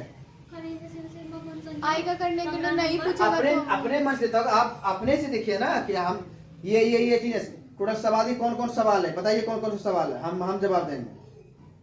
बहुत का होता है ना, गवर्नमेंट का एक दबाव होता है, जैसे हमारा 4-5 सवाल पूछ के बस भर दे। बिहार में एक ऐसा मामला आया कि उन्होंने लिख दिया कि शौचालय क्या नहीं, शौचालय नहीं है, तो ऊपर से प्रेशर आया उसको कि नहीं शौचालय उसको कर दो, हाँ कर दो, हाँ। क्या है? राजनीतिक दबाव है, ठीक है। तो ऐसी सब चीजें भी होता है, लेकिन नहीं, ये अगर वैसा कर रहा है तो वह जो व्यक्ति कर रहा है वो अपने जिम्मेदारी से भाग रहा है। लेकिन आपको देख करके अगर नहीं है तो आप नहीं दीजिए, उनको दिखाइए कि हमारे पास शौचालय नहीं है, तभी तो सरकार को पता चलेगा ना। सरकार इसलिए तो कर रहा है। मान लीजिए बीच बिचौलिया में है, हो सकता है कि अधिकारी आपके नाम से शौचालय किसी और को दे दिया है और आपसे लिखवा लिया कि हाँ इसके पास है, ये भी हो सकता है, इसलिए उसके ऊपर दबाव डाला गया हो। तो भारत सरकार यही जानना चाहती है कि हमने शौचालय दिया, वास्तव में शौचालय उस व्यक्ति को मिला या नहीं मिला, इस डेटा से भी तो हमको पता चल जाएगा ना। इसलिए सारे डेटा को देखना चाहिए, क्योंकि इस सब चीज में भारत सरकार भी बहुत स्ट्रिक्ट है, गरीबों के प्रति जो है बहुत स्ट्रिक्ट है। कहीं अगर ओल जोल हुआ है तो पदाधिकारी न पेगा, तो पदाधिकारी दबाव डालेगा ना कि भाई दे ले रखो, सबको हाँ हाँ करो, ठीक है। अगला है स्नान घर की उपलब्धता, मतलब स्नान घर है या फिर खुले में स्नान, क्योंकि पता है ना कि स्नान हर समय क्या होना चाहिए, बंद कमरे में ही होना चाहिए। रसोई घर, अब रसोई घर में क्या है, आप एलपीजी जलाते हैं, एलपीजी समझ मतलब लिक्विड पेट्रोलियम गैस जो टंकी में भर के आता है। दूसरा होता है पीएनजी, मतलब पाइपलाइन नेचुरल गैस, जैसे जल पानी आता है ना, पानी वैसे नल लगा हुआ रहता है, समझे। बस आप नल लगा हुआ रहे, मतलब पाइप लगा हुआ है, अपना खोलिए, गैस जलाइए, फिर आप बंद कर लीजिए। एक मीटर लगा हुआ रहता है, मीटर का आपका बिल उठेगा, जितना बिल उठेगा आप उतना दीजिए। मतलब वो टंकी लेने का कोई जरूरत नहीं है, हमेशा उसमें रहेगा। हाँ हमेशा पाइप में एकदम रहेगा, अवेलेबल रहेगा। और यह जो है गोड्डा में स्टार्ट हो गया है, बटन हो गया। हाँ गोड्डा में स्टार्ट हो गया, इधर ही निशिकांत दुबे जी किए हैं। भारत सरकार बहुत मतलब तेजी से काम कर रही है, गरीबों के लिए। हाँ गरीबों को नहीं, सबके लिए। टोटल हाँ, सब के लिए उपलब्ध। महज बहुत कम ना है, 200-300 रुपया का लगता है जाकर के उनको जाकर के वो पाइपलाइन जोड़ने के लिए। इसमें तो आपको कनेक्शन में बहुत पैसा लगता है, उसमें बहुत कम है। भारत सरकार के एक एक योजना जबरदस्त योजना है, और खास करके गोड्डा लोकसभा में तो एक से एक योजना, पता ही ना। अब आगे जाकर के बहुत कम में, वो भी जो कुछ खर्च पड़ता है, ठीक है। बाद में पाइप टाइप तो फ्री में देती है सरकार। समझ में आ गया? स्नान घर की उपलब्धता, रसोई गैस में समझ में आ गई। एलपीजी और पीएनजी, सीएनजी इसमें नहीं आएगा। सीएनजी से गाड़ी वगैरह चलता है, वो कंप्रेस्ड नेचुरल गैस होता है, ठीक है। तीनों का फुल फॉर्म समझ जाइएगा। LPG liquid petroleum gas, LPG, ठीक है। सीएनजी कंप्रेस्ड नेचुरल गैस, और PNG pipe line natural gas, ठीक है। तो दो चीजें हमारे रसोई घर में उपयोग होते हैं, एक पीएनजी एलपीजी का और एक पीएनजी का, ठीक है। तो पीएनजी कनेक्शन आपके यहाँ है या नहीं है? एलपीजी है। और अगला है खाना पकाने के लिए मुख्य ईंधन। अगर मान लीजिए इनमें से कोई नहीं है, एलपीजी और पीएनजी कुछ भी नहीं है, तो आप क्या तो बता सकते हैं ना, गोठा जिसको उपला बोलते हैं, लकड़ी से। तो आप उन्हें बताइए कि हम इन चीजों से हम खाना बनाते हैं। उसके बाद है मुख्य अनाज। क्या है? मुख्य अनाज, मतलब आपके मुख्य अनाज क्या है, उनका आप दीजिए। जो भी मुख्य अनाज आप यूज करते हैं खाने के, मतलब उगाते जो हैं। उसके बाद आपका टेलीविजन आपके यहाँ है कि नहीं है, ठीक है। इंटरनेट सुविधा है कि नहीं है, ये भी आपसे पूछा जाएगा। उसके बाद लैपटॉप या कंप्यूटर है कि नहीं है। टेलीफोन, मोबाइल फोन, स्मार्टफोन, ठीक है, ये सब आपके पास है या नहीं है। साइकिल है कि नहीं, स्कूटर है कि नहीं, मोटरसाइकिल है कि नहीं, और मोपेड कुछ वाहन टाइप का होगा, ये हमें भी पता नहीं है मोपेड क्या है, देखना पड़ेगा, ठीक है। जो भी हो। उसके बाद है कार, जीप और वैन, ठीक है। इनमें से कोई है आपके पास। रेडियो आपके पास है कि नहीं है, ठीक है। रेडियो में आपको बताते हैं कंडीशन, वो वाला कंडीशन, हाँ। और अंतिम में अपना मोबाइल नंबर दे दीजिए, इसलिए नहीं कि आपका रिश्ता फाइनल हो रहा है। हाँ, अगर पसंद आ जाए तो फोन कर दीजिएगा। हाँ, इस व्यू से मोबाइल नंबर गर्व से नहीं दीजिएगा, ठीक है। चलिए, अब यहाँ एक चीज और है। कर्मचारी को 3 सवाल पूछे तो जवाब एकदम नहीं देना है। अब वह क्या चीज? सबसे पहले आपकी आमदनी अगर पूछता है कि कितना कमा लेते हो, ये इसके विभाग का काम नहीं, इसका जनगणना करना काम है। कितना का आमदनी, ठीक है, ये आपका। तो महीने की कमाई या बैंक बैलेंस से जुड़े कोई भी सवाल अगर आपसे पूछता है, इसका जवाब किसी भी कीमत पे नहीं देना है, तुरंत कंप्लेन कर देना है। दस्तावेज अगर आपसे मांगता है कि आप हमें आधार दीजिए या पेन दीजिए या कोई भी अन्य पहचान पत्र दिखाने का दबाव डालता है, नहीं, एकदम नहीं देना है। यही तो है। मान लीजिए कोई जनगणना प्रगणक बन करके दूसरा को आपको फ्रॉड करने के साथ में आपका लेकर के चला जाए, समझे, ये भी तो सकता है। तो ये इसका वहां पर उपलब्धता है ही नहीं, क्योंकि आपका आधार से उसको क्या, आप जनगणना कर रहे हैं ना, आपके सुविधाओं को देख रहा है, क्या चीज समस्या है, क्या दिक्कत है, ठीक है। आधार कार्ड और ये सब तो सरकार के पास है ही, पेन को आधार कार्ड से लिंक करा के रखा है, वो डेटा पॉलिसी उनके पास है ही, आधार कार्ड वही बनवाया है ना, तो गवर्नमेंट के पास है ही। और बैंक डिटेल, बैंक खाता नंबर या ओटीपी जैसे निजी विवरण भी आपको उसको नहीं देना है। इन्हें कि ले जाइए, हाँ, सब कुछ भिजवा दीजिएगा। हर कोई होता सब ले जाकर, कोई भी सरकारी कर्मचारी है सब पोथी लाकर, सब कागज ला करके रख दिया, कभी भी हाँ, कभी नहीं। हाँ, इन सब चीजों को एकदम ध्यान रखिएगा। खाली पता चल जाए कि पैसा आने वाला है तो सबको ले जाके, ठीक है। वो वाला सर, इधर ग्रीन ग्रीन टाइप। अच्छा, ग्रीन वाला, ग्रीन वाले में देखिएगा, ये देखिए यहां से लेकर के जो यह घर से संबंध में प्रश्न, घर में से मान लीजिए भवन का, मकान का, ये सब है ना, घर से संबंधित प्रश्न सवाल पूछा गया है। 8 नंबर से 15 नंबर तक में क्या है, परिवार से संबंध में, परिवार से मामले से संबंधित मामला क्वेश्चन पूछा गया, देख रहे हैं ना। उसके बाद जो है जल स्वच्छता से संबंधित मामला पूछा गया है, ये तो ऑटोमेटिक आपको पता चल जाएगा। और घरेलू उपकरण के संबंध में इसे आपके बारे में पूछा गया, ये तो साधारण आप लोग खेलने में खिला रहे हैं। अब यहाँ पर है मोबाइल में एफएम तो रेडियो माना जाएगा। अगर आप लिव इन में हैं तो शादीशुदा माने जाएंगे, यानी कि वहां पर लिखना होगा शादीशुदा, यानी विवाह नहीं भी हुआ है, लेकिन लिव इन में अगर रह रहे हैं तो क्या माना जाएगा, शादीशुदा। उन्हीं चीजों को देखा है। लिव इन क्या है, काफी समय से साथ रह रहे जोड़ी को जनगणना में विवाहित या विवाहित युगल माना जाएगा, या विवाहित हैं, ठीक है।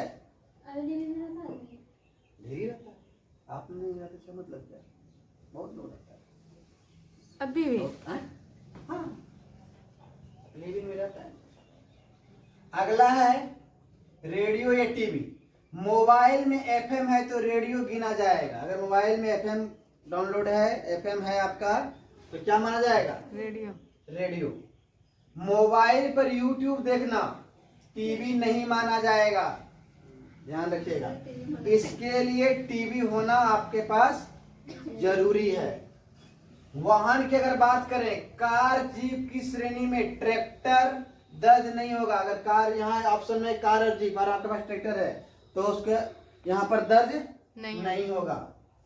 ई रिक्शा ऑटो है आपके पास तो उसके बदले में कार या बाइक आप नहीं माना जाएगा, ठीक है। इन सबको क्या दिया गया, रिलीफ दिया गया है। पानी की बात करें, घर में नल हो, क्या हुआ, घर में नल हो फिर भी बोतल का पानी या फिर कैन का पानी आप मंगा करके पीते हैं तो आपको क्या लिखना होगा, बोटल्ड वाटर लिखें, ठीक है, कि आप बाहर से पानी मंगा के पी रहे हैं। किचन के बारे में कहा गया, घर के एक हिस्से में खाना बनाते हैं और सोते हैं तो वह रसोई घर नहीं दर्ज होगा। उसके लिए क्या होना जरूरी है, स्पेशल कमरा होना किचन के लिए जरूरी है। अब ये कुछ और महत्वपूर्ण बातें हैं। 5वीं जनगणना 1921, जनगणना 1921 अब तक में जो है एक ऐसा जनगणना हुआ है जहां पर जनसंख्या बढ़ा नहीं है बल्कि घटा है, वह है 1921 का जनगणना।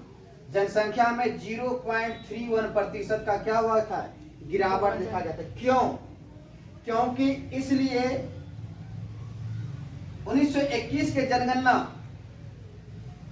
वर्ष को भारत के जनसांख्यिकी इतिहास में द ग्रेट डिवाइड या महान विभाजक वर्ष भी कहा जाता है। मतलब क्या गया, ये जनसंख्या गिरने के कारण इसको एक नए नाम से जाना जाता है, इस 1921 की जनसंख्या को, जनगणना को, ठीक है।